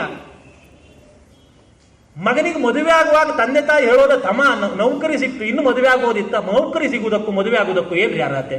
ಏನಾರು ಇದೆಯಾ ಅಂತ? ನೀನು ಒಬ್ಬನೇ ಬೇಯಿಸ್ಕೊಳ್ಳೋದಲ್ಲ, ಮದುವೆ ಆಗೋದಿತ್ತ? ನೋಡಿ, ಏನೆಲ್ಲ ಆಲೋಚನೆಗಳನ್ನೆಲ್ಲ ಮಾಡ್ತಾ ಇದ್ದಾರೆ. ಇದು ನನ್ನಷ್ಟು ಧೈರ್ಯದಲ್ಲಿ ಯಾರಿಗೂ ಹೇಳಲಿಕ್ಕೆ ಆಗೋದಿಲ್ಲ. ಅದೇ ಧೈರ್ಯದ ಮೇಲೆ ಹೇಳ್ತಾ ಇದ್ದದ್ದು. ಮತ್ತೆ ನೀವೇನು ಹೆದರಬೇಡಿ. ಹಾಗಾಗಿ ಇಷ್ಟೊಂದು ನಿರ್ವಹಿಸಬೇಕಾದಂತಹ ಜವಾಬ್ದಾರಿಯನ್ನು ಎಷ್ಟು ಲಘುವಾಗಿ ಸ್ವೀಕರಿಸಿ ಇವತ್ತು ಜಗತ್ತಿನ ಎದುರುಗಡೆ ಎಂತಹ ಸ್ಥಿತಿಯನ್ನು ನಾವೇ ತಂದುಕೊಂಡು ನಿಂತಿದ್ದೇವೆ ಅಂತ. ರಾಮಾಯಣ ಕಾವ್ಯದ ಮೂಲಕ, ಹೆಚ್ಚೇಕೆ ಅನೇಕ ನಮ್ಮ ಸಾಹಿತ್ಯದ ಮೂಲಕ, ಸಾಹಿತ್ಯ ಎನ್ನುವ ಶಬ್ದವೇ ಸಹ ಎನ್ನುವಂತಹ ಭಾವವನ್ನು ಇಟ್ಟುಕೊಂಡಿರುವಂತಹದ್ದು. ಹಾಗಾಗಿ ದಾಂಪತ್ಯವನ್ನ ಸಹಬಾಳ್ವೆಯಾಗಿ ಸ್ವೀಕರಿಸಿ ಸಾಮರಸ್ಯದಿಂದ ಕಂಡುಕೊಂಡು ಒಂದು ಅಪೂರ್ವವಾದಂತಹ ಸಮಾಜದ ನಿರ್ವಹಣೆಯನ್ನು ಮಾಡುವಂತಹ ಜವಾಬ್ದಾರಿಯ ಸ್ಥಾನದಲ್ಲಿ ನಿಂತುಕೊಂಡಿದ್ದೇವೆ ಅಂತ ಅರ್ಥ ಮಾಡಿಕೊಂಡು ಹೋಗಬೇಕಾದದ್ದಿದೆಯಲ್ಲ, ಅದು ವಿಶಿಷ್ಟವಾದದ್ದು ಅಂತ ಅರ್ಥ. ಅಂತಹ ದಾಂಪತ್ಯವೇ ಜಗತ್ತಿನ ಎಲ್ಲ ಕ್ಷೇಮಕ್ಕೂ ಕಾರಣವಾದದ್ದು ಎನ್ನುವ ಧ್ಯೇಯದಲ್ಲೇ ರಾಮಾಯಣದ ಕಾವ್ಯದುದ್ದಕ್ಕೂ ರಾಮಸೀತೆಯರ ಅಂತಹ ಅಪೂರ್ವವಾದಂತಹ ದಾಂಪತ್ಯವನ್ನು ವಾಲ್ಮೀಕಿ ಮಹರ್ಷಿಗಳು ವರ್ಣನೆ ಮಾಡಿ ತೋರಿಸಿದ್ದಾರೆ. ರಾಮ ಮತ್ತು ಸೀತೆಯರ ನಡುವೆ ಅಂತಹ ಅಪೂರ್ವವಾದಂತಹ ದಾಂಪತ್ಯ ಇತ್ತಂತೆ. ಅದನ್ನು ಯಾವತ್ತೂ ಕಳ್ಕೊಳ್ಬಾರದು. ಸೀತಾ ಪರಿತ್ಯಾಗ, ನನಗೆ ಯಾರೋ ಆತ್ಮೀಯರು ಹೇಳಿದ್ರು, ಸರಿ ಹೇಗೆ ರಾಮ ಒಳ್ಳೆ ಗಂಡ ಆಗ್ತಾನೆ ಸೀತೆಗೆ, ನೀವು ಅವತ್ತು ಉಪನ್ಯಾಸದಲ್ಲಿ ಸ್ವಲ್ಪ ಹೇಳಬೇಕು, ಸೀತೆಯನ್ನು 2 ಸಾರಿ ಬಿಟ್ಟ ಮಾವ. ಹೌದಲ್ವ? 2 ಸಾರಿ ಬಿಟ್ಟಿದ್ರಿಂದ ಅದ್ರ ಕುರಿತು ಏನು ಹೇಳಿದ್ರು ನಾನು ಹೇಳಿದ್ದೆ ಅವರಿಗೆ, ನನ್ನ ಉಪನ್ಯಾಸಕ್ಕೆ ಅದು ವಿಷಯ ಅಲ್ಲ. ಮತ್ತೆ ನೀವು ಸರಿಯಾಗಿ ವಾಲ್ಮೀಕಿ ರಾಮಾಯಣವನ್ನು ನೋಡಿದ್ರೆ ನಿಮ್ಗೆ ಅರ್ಥ ಆಗ್ತದೆ. ಸೀತೆಯನ್ನ ಬಿಟ್ಟದ್ದು ಅಂತ ನಾವೆಲ್ಲ ಈಗ ಬಾಯಿ ಮಾತಲ್ಲಿ ಆಡ್ಕೊಳ್ತಾ ಇದ್ದೇವಲ್ಲ, ಆ ಕಾರಣಕ್ಕಾಗಲ್ಲ. ಒಂದು ಅಗ್ನಿ ಪರೀಕ್ಷೆಯ ಸಂದರ್ಭ, ಇನ್ನೊಂದು ಸೀತಾ ಪರಿತ್ಯಾಗದ ಸಂದರ್ಭ. ಅಗ್ನಿ ಪರೀಕ್ಷೆಯ ಸಂದರ್ಭದಲ್ಲೂ ರಾಮ ಹೇಳಿದ್ದು ಅನನ್ಯಾಹಿ ಮಯಾ ಸೀತಾ ಭಾಸ್ಕರೇಣ ಪ್ರಭಾಯತ ಅಂತ. ಸೀತೆಗೂ ನನಗೂ ಎಂತಹ ಸಂಬಂಧ ಅಂತ ಕೇಳಿದ್ರೆ, ಸೂರ್ಯನಿಗೂ ಬೆಳಕಿಗೂ ಯಾವ ಸಂಬಂಧ ಇದೆಯೋ ಅದೇ ಸಂಬಂಧ. ಸೀತೆಯ ಚಾರಿತ್ರ್ಯದ ವಿಷಯದಲ್ಲಿ, ಪಾತಿವ್ರತ್ಯದ ವಿಷಯದಲ್ಲಿ ನನಗೆ ತುಂಬಾ ವಿಶ್ವಾಸ ಇದೆ ಎನ್ನುವ ಮಾತು ವಾಲ್ಮೀಕಿ ರಾಮಾಯಣದಲ್ಲಿ ಬರ್ತದೆ. ಆದರೂ ಲೋಕಕ್ಕೊಂದು ನಂಬಿಕೆ, ಲೋಕಕ್ಕೊಂದು ವಿಶ್ವಾಸ ಎನ್ನುವಂತಹದ್ದು ಒಳಿದುಕೊಂಡು ಬರಲಿ. ಯಾಕೆಂದ್ರೆ ರಾವಣನ ಸಂಹಾರ ಆದಮೇಲೆ ಸೀತೆಯನ್ನ ಕರೆದುಕೊಂಡು ಬಂದ್ರಲ್ಲ, ಕರೆದುಕೊಂಡು ಬಂದಂತಹ ಸಂದರ್ಭದಲ್ಲಿ ಸೀತಾಮಾತೆ ಎದುರಿಗೆ ನಿಂತಾಗ ರಾಮನಿಗೆ ಏನಾಯ್ತು ಅಂತ ಹೇಳುವಾಗ ವಾಲ್ಮೀಕಿ ಮಹರ್ಷಿಗಳು ಹೇಳ್ತಾರೆ, ಹರ್ಷೋ ದೈನ್ಯಂಚ ಕೋಪಶ್ಚ ತ್ರಯಂ ರಾಘವ ಮಾವಿಶತ್ ಅಂತ. ಹರ್ಷ ಆಯಿತು, ದೈನ್ಯ ಆಯಿತು, ಕೋಪ ಆಯಿತು ಅಂತ 3 ಭಾವ ಏಕಕಾಲಕ್ಕಾಯ್ತಂತೆ. ಅದಕ್ಕೆ ವ್ಯಾಖ್ಯಾನ ಮಾಡುವಾಗ ಬರೀತಾರೆ, ಯಾಕೆ 3 ಆಯಿತು ರಾಮನಿಗೆ ಕೇಳಿದ್ರೆ, ರಾವಣನ ವಧೆಯಾಗಿ ಸೀತೆ ಸಿಕ್ಕಿದರಲ್ಲ ಹರ್ಷ, ನನ್ನಂತಹ ಒಬ್ಬ ಗಂಡಸಿನ ಹೆಂಡತಿಯಾಗಿ ಸೀತೆಗೆ ರಾವಣನ ಭವನದಲ್ಲಿ ಉಳಿಯುವಂತಹ ಪರಿಸ್ಥಿತಿ ನಿರ್ಮಾಣ ಆಯ್ತಲ್ಲ, ಅದಕ್ಕೆ ಬೇಕಾದ ದೈನ್ಯ.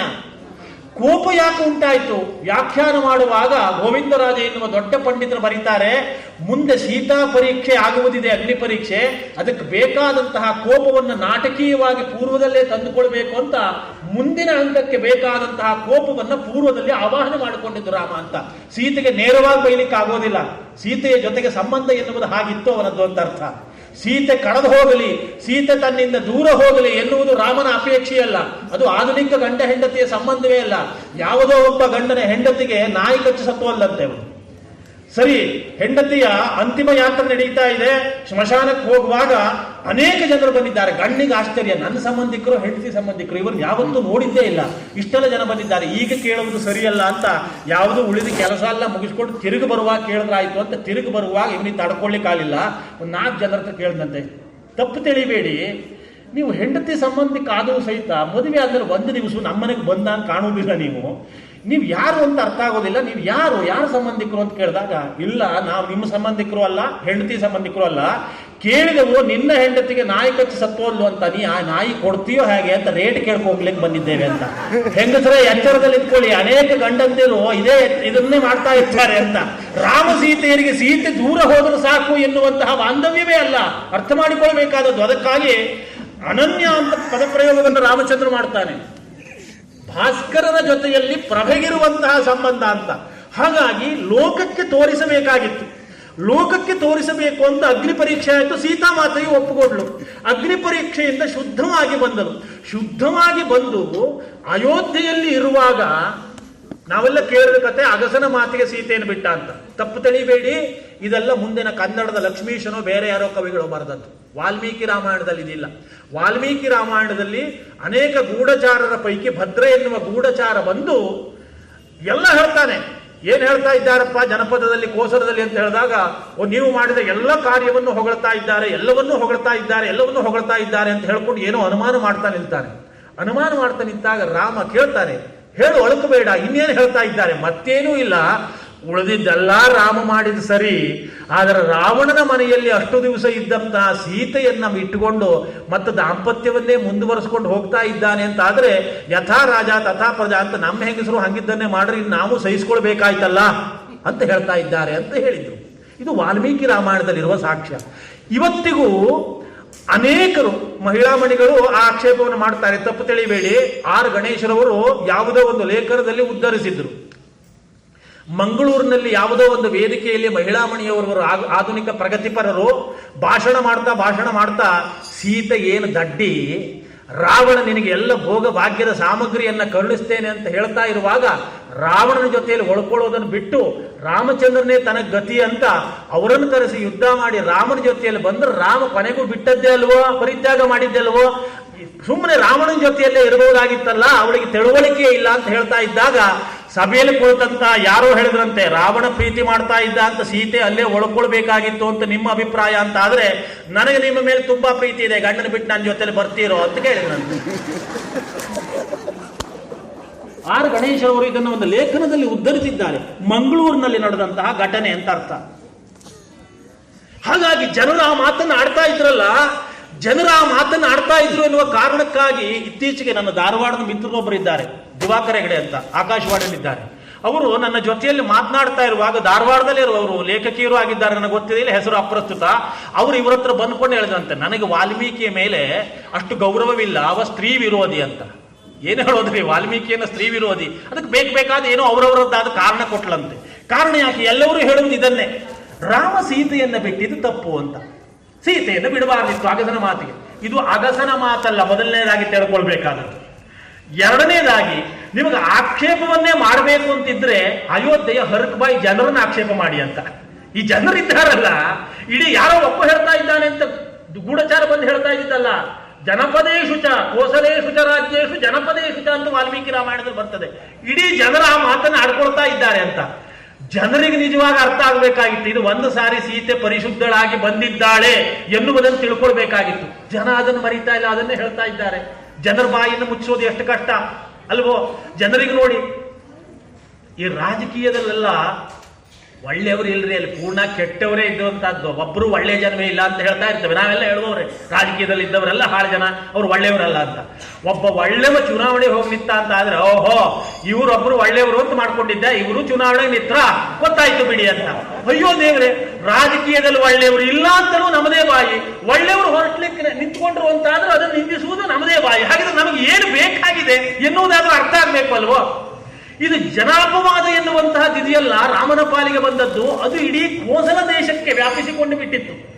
ಹಾಗೆ ಜನಾಪವಾದ ಬಂದಾಗ ಜನಾಪವಾದವನ್ನ, ಜನರನ್ನೇ ಲೋಕವನ್ನೇ ಆರಾಧನೆ ಮಾಡುವುದು ತನ್ನ ಬದುಕಿನ ಧ್ಯೇಯ ಎನ್ನುವುದನ್ನು ಇಟ್ಟುಕೊಂಡು ಬದುಕುತ್ತಿರುವುದು ರಾಮನ ಕಾರ್ಯ ಆಗಿತ್ತು. ಅಲ್ಲಿ ಸೀತಾರಾಮನಾಗಿ ಸೀತೆಯನ್ನ ಬಿಟ್ಟಿದ್ದಲ್ಲ, ರಾಜಾರಾಮನಾಗಿ, ರಾಜನಾಗಿ ಒಂದು ಕರ್ತವ್ಯ ಇದೆ. ಆ ರಾಜನಾಗಿ ಕರ್ತವ್ಯವನ್ನು ನಿರ್ವಹಿಸಬೇಕು ಅಂತ ಆದ್ರೆ ನೀವು ಬೇಕಾದ ಹೇಳುವುದನ್ನು ಹೇಳ್ತಾ ಉಳಿರಿ. ನಾನೇನು ಒಂದ್ಸರಿ ಪರೀಕ್ಷೆ ಮಾಡಾಗಿದೆ, ಸೀತೆ ನಾನು ಜೊತೆಯಲ್ಲೇ ಇಟ್ಕೊಳ್ತೇನೆ ಅಂತ ಆದ್ರೆ ಆದರೂ ಹೇಳ್ತಿದ್ರು. ಅಲ್ಲ ಇದು ಏನು ಸ್ತ್ರೀ ವ್ಯಾಮೋಹ ಅಂದ್ರೆ ಇಷ್ಟು ಜನ ಹೇಳ್ತಾ ಇದ್ರು, ಅಧಿಕಾರದಿಂದ ಇಳಿಲಿಕ್ಕೆ ಬಯಕೆ ಇಲ್ವಲ್ಲ, ಕುರ್ಚಿಗೆ ಅಂಟ್ಕೊಂಡು ಕೂತಿದ್ದಾನೆ ಅಂತ ಹೇಳ್ತಿದ್ರು. ಒಂದು ವೇಳೆ ನಿಮ್ಮ ಪ್ರಸಂಗವೇ ನನಗೆ ಬೇಡ, ನಾನು ಸೀತೆ ಇಬ್ಬರೂ ಸೇರಿ ಕಾಡಿಗೆ ಹೋಗ್ತಿದ್ದೇವೆ ಅಂತ ಹೇಳಿದ್ರೆ ಆಗ್ಲೂ ರೋಷ. ಯಾಕೆಂದ್ರೆ ಆಗ್ಲಿದ್ದವರು ನಮ್ಮಂತೆ ಜನರೇ, ಮತ್ತೇನು ಉತ್ತಮ ಜನರೇ ಇದ್ದವರು ಅಂತ ಹೇಳಿಕ್ ಬರೋದಿಲ್ಲ.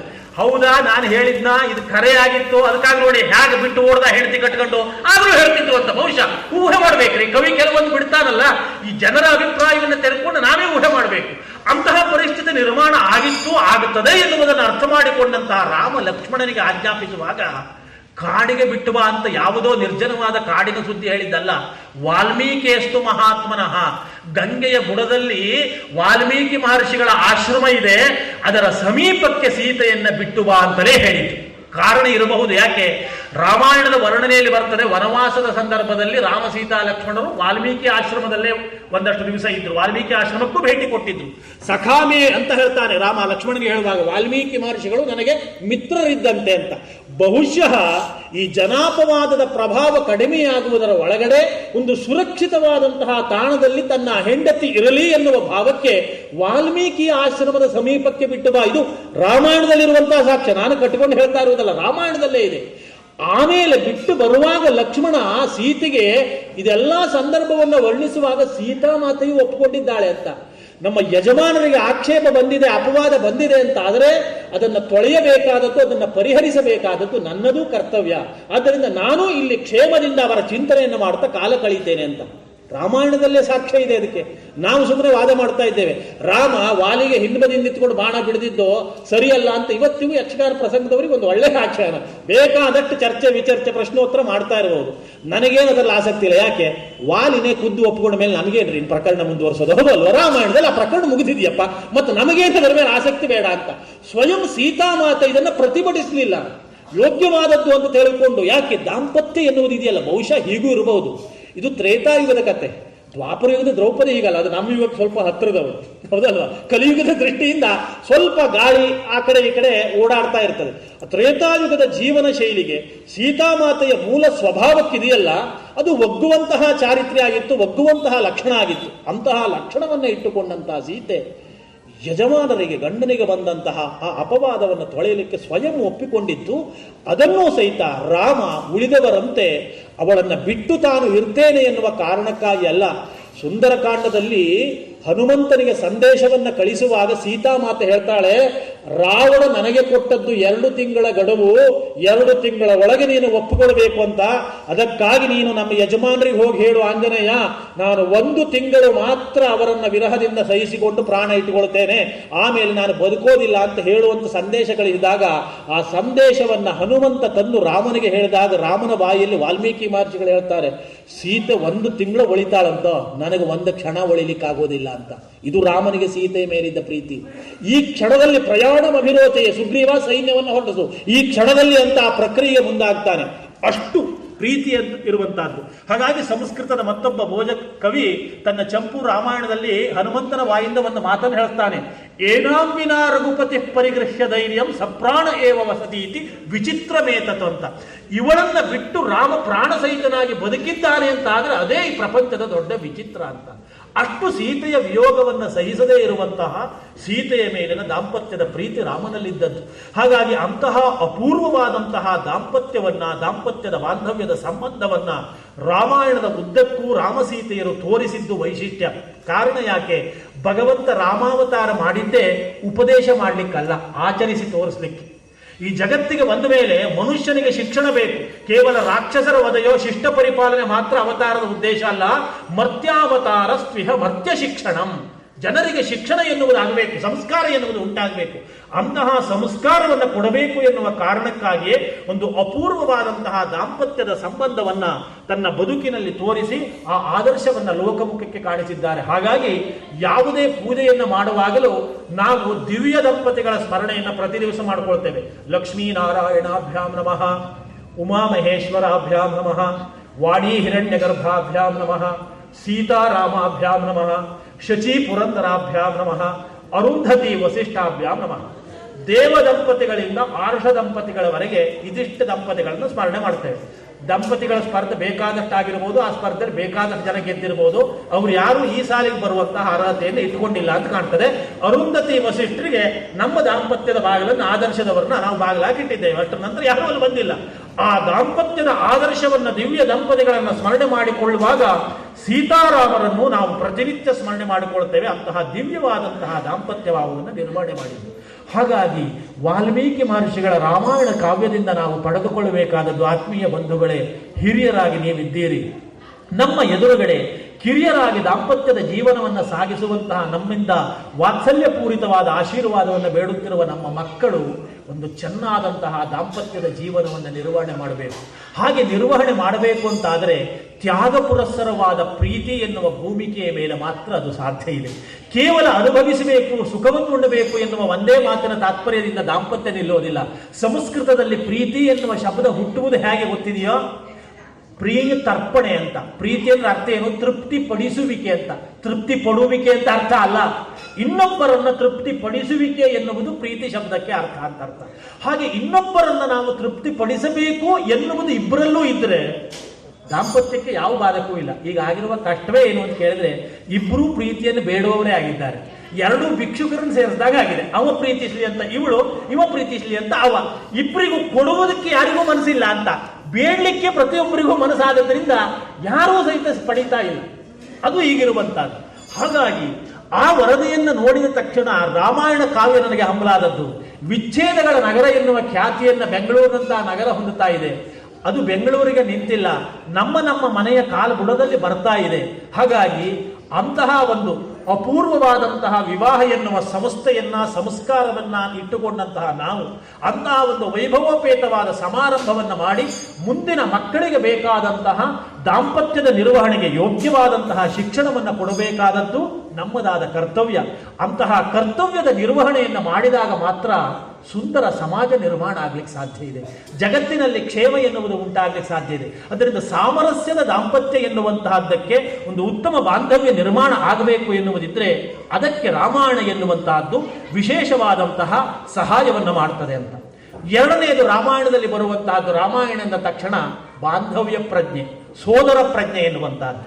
ನಮಗೆ ಇವತ್ತಿಗೂ ಉತ್ತಮವಾಗಿ ಬದುಕುವಂತಹ ಸೋದರರನ್ನು ಕಂಡಾಗ ರಾಮ ಲಕ್ಷ್ಮಣರು ಎದುರು ಬರ್ತಾರೆ, ರಾಮ ಭರತರು ನಮ್ಮ ಕಣ್ಣಿಗೆ ಬರ್ತಾರೆ. ಕನ್ನಡದ ಅಪೂರ್ವವಾದಂತಹ ಸಾಹಿತಿಗಳು ಆದಂತಹ ಡಿ.ವಿ. ಗುಂಡಪ್ಪನವರು ಕಗ್ಗದಲ್ಲಿ ಹೇಳಿದ್ರಲ್ಲ, ರಾಮನುಂ ಭರತನುಂ ತಬ್ಬಿಕೊಂಡತ್ತಂದು ಪ್ರೇಮಾಶ್ರು ಉಕ್ಕಿ ನದಿಯಾಗಿ ಪರಿದಂದು ಸೀಮೆಯಂ ಮುಟ್ಟಿತಲ ಬಾಂಧವ್ಯ ಸೌಂದರ್ಯ ಕ್ಷೇಮವದು ಜೀವಕ್ಕೆ ಮಂಕುತಿಮ್ಮ ಅಂತ. ಎಂತಹ ಅದ್ಭುತವಾದ ಮಾತು. ರಾಮ ಭರತ ಸೇರಿ ತಬ್ಬಿಕೊಂಡ್ರಲ್ಲ, ತಬ್ಬಿಕೊಂಡು ಅತ್ತಾಗ ಕಣ್ಣೀರಿನ ನದಿಯೇ ಹರಿಯಿತಲ್ಲ.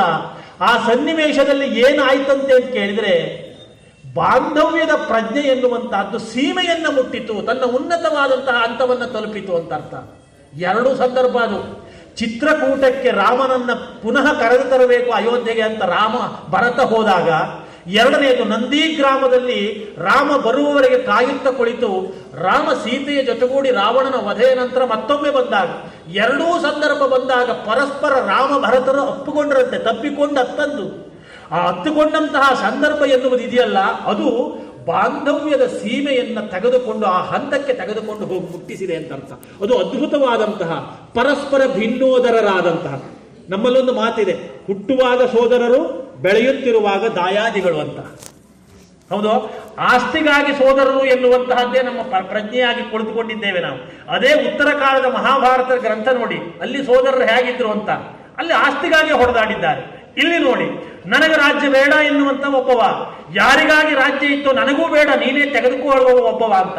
ಅದೇ ಕಗ್ಗದ ಕವಿ ಗುಂಡಪ್ಪನವರು ಮರಳುಮನೆಯ ಕಗ್ಗದಲ್ಲಿ ಹೇಳ್ತಾರೆ, ಸೊಗವೇಕೆ ಸೋದರಂಗೆಂಬ ಕರುಬಿರುವನಕ ಜಗಕ್ಕೆ ಶಾಂತಿಯದೆಂತ ಮರುಳಮನಿಯ ಅಂತ.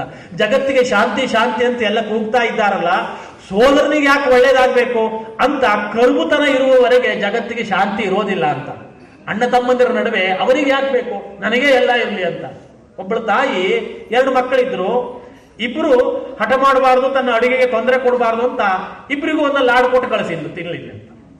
ಸ್ವಲ್ಪ ಹೊತ್ತಿನ ನಂತರ ಕಿರಿಯವ ಅಳಲಿಕ್ಕೆ ಪ್ರಾರಂಭ ಮಾಡಿದ ಅಂತ ಅಡುಗೆ ಮಾಡ್ತಾ ಇರುವ ತಾಯಿ ಕೇಳಿದಂತೆ ಹಿರಿಯವನನ್ನ, ಯಾಕೋ ಅವನು ಅಳ್ತಾ ಇದ್ದಾನೆ ಅಂತ. ಅಳ್ತಾ ಇದ್ದಾನೆ ಅಂದ ತಕ್ಷಣ ಅವ, ನಾನು ನನ್ನ ಲಾಡು ತಿಂತಾ ಇದ್ದೇನೆ ನನಗೆ ಕೊಟ್ಟಿದ್ದನ್ನ, ಅದಕ್ಕಾಗಿ ಅವನು ಅಳ್ತಾ ಇದ್ದಾರೆ. ನಿನಗೆ ಕೊಟ್ಟಿರುವಂತಹ ಲಾಡಿಗೆ ಅವನು ಅಳುವುದು ಯಾಕೆ, ಅವನಿಗೂ ಒಂದು ಲಾಡು ಕೊಟ್ಟಿದ್ನಲ್ಲ. ಹೌದು, ನಾನು ಅವನಿಗೆ ಕೊಟ್ಟು ಲಾಡು ತಿಂದಾಗಲೂ ಅಳ್ತಾನೆ ಇದ್ದ ಅಂತ ನನಗೆ ಆಶ್ಚರ್ಯ ಆಗ್ತದೆ ಅಂತ ಹೇಳಿದಂತೆ. ಇದು ಸೋದರರ ಭಾವ ಅಲ್ಲ. ಸೊಗವೇಕೆ ಸೋದರನಿಗೆಂಬ ಕರುವಿರುವನಕ ಜಗಕ್ಕೆ ಶಾಂತಿಯದೆಂತೋ ಆಗುವುದಿಲ್ಲ. ಯುದ್ಧಕಾಂಡದಲ್ಲಿ ಒಂದು ಸಂದರ್ಭ ಬರ್ತದೆ.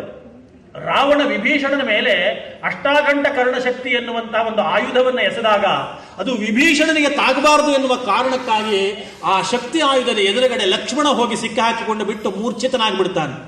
ರಾಮನು ಇವ ಸತ್ತೋಗಿದ್ದಾನೋ ಅಂತ ಭ್ರಮಿಸಿ ಬಿಡ್ತಾನೆ. ಆ ಸಂದರ್ಭದಲ್ಲಿ ಸುತ್ತಲೂ ಇರುವವರ ಹತ್ರ ಒಂದು ಅದ್ಭುತ ಮಾತು ಹೇಳಿದ್ದಾನೆ, ರಾಮಾಯಣದ ಅಪೂರ್ವವಾದ ಸೂಕ್ತಿ ಅಂತ ಅರ್ಥ. ದೇಶೇ ದೇಶೇ ಕಲತ್ರಾಣಿ ದೇಶೇ ದೇಶೇ ಚ ಬಾಂಧವಾಹ ತಂತು ದೇಶಂ ನ ಪಶ್ಯಾಮಿ ಭ್ರಾತಾ ಯತ್ರ ಸಹೋದರ ಅಂತ. ನೀವು ಯಾವುದೇ ದೇಶಕ್ಕೆ ಹೋದರೂ ಅನುಸರಿಸಿ ಬರುವ ಹೆಂಡತಿಯರು ಕಾಣಬಹುದು, ನೀವು ಯಾವುದೇ ದೇಶಕ್ಕೆ ಹೋದರೂ ಸಹಾಯ ಮಾಡುವ ಬಾಂಧವರು ಸಿಗಬಹುದು ನಿಮಗೆ. ಆದರೆ ತಂತು ದೇಶಂ ನ ಪಶ್ಯಾಮಿ ಭ್ರಾತಾ ಯತ್ರ ಸಹೋದರ, ಒಡ ಹುಟ್ಟಿದ ಸಹೋದರರು ಸಿಗುವುದು ಬಹಳ ಅಪರೂಪ, ನಿಮಗೆ ಎಲ್ಲ ಕಡೆಗೂ ಸಿಗಲಿಕ್ಕೆ ಶಕ್ಯ ಇಲ್ಲ ಅಂತ. ಇದು ರಾಮಾಯಣದ ಅಪೂರ್ವ ಸೂಕ್ತಿ.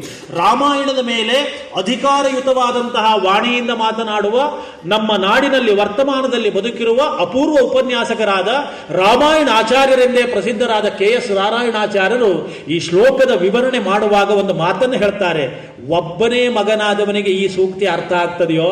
ತಂದೆಗೆ ಒಬ್ಬನೇ ಮಗನಾದವನಿಗೆ ಇಲ್ಲ.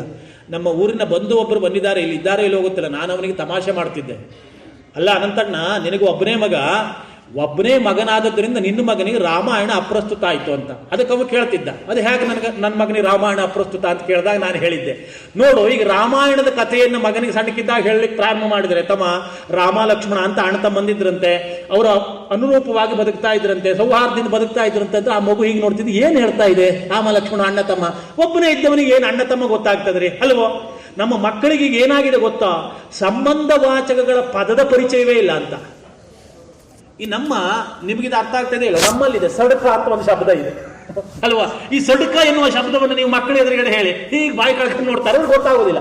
ಇನ್ನು ಕೆಲವೇ ವರ್ಷದಲ್ಲಿ ಚಿಕ್ಕಪ್ಪ ದೊಡ್ಡಪ್ಪ ಎನ್ನುವುದು ಅರ್ಥವೇ ಆಗೋದಿಲ್ಲ ಅಂತ. ಕಾರಣ ಯಾಕೆ? ಅವಿಭಕ್ತ ಕುಟುಂಬವೇ ಇಲ್ಲ.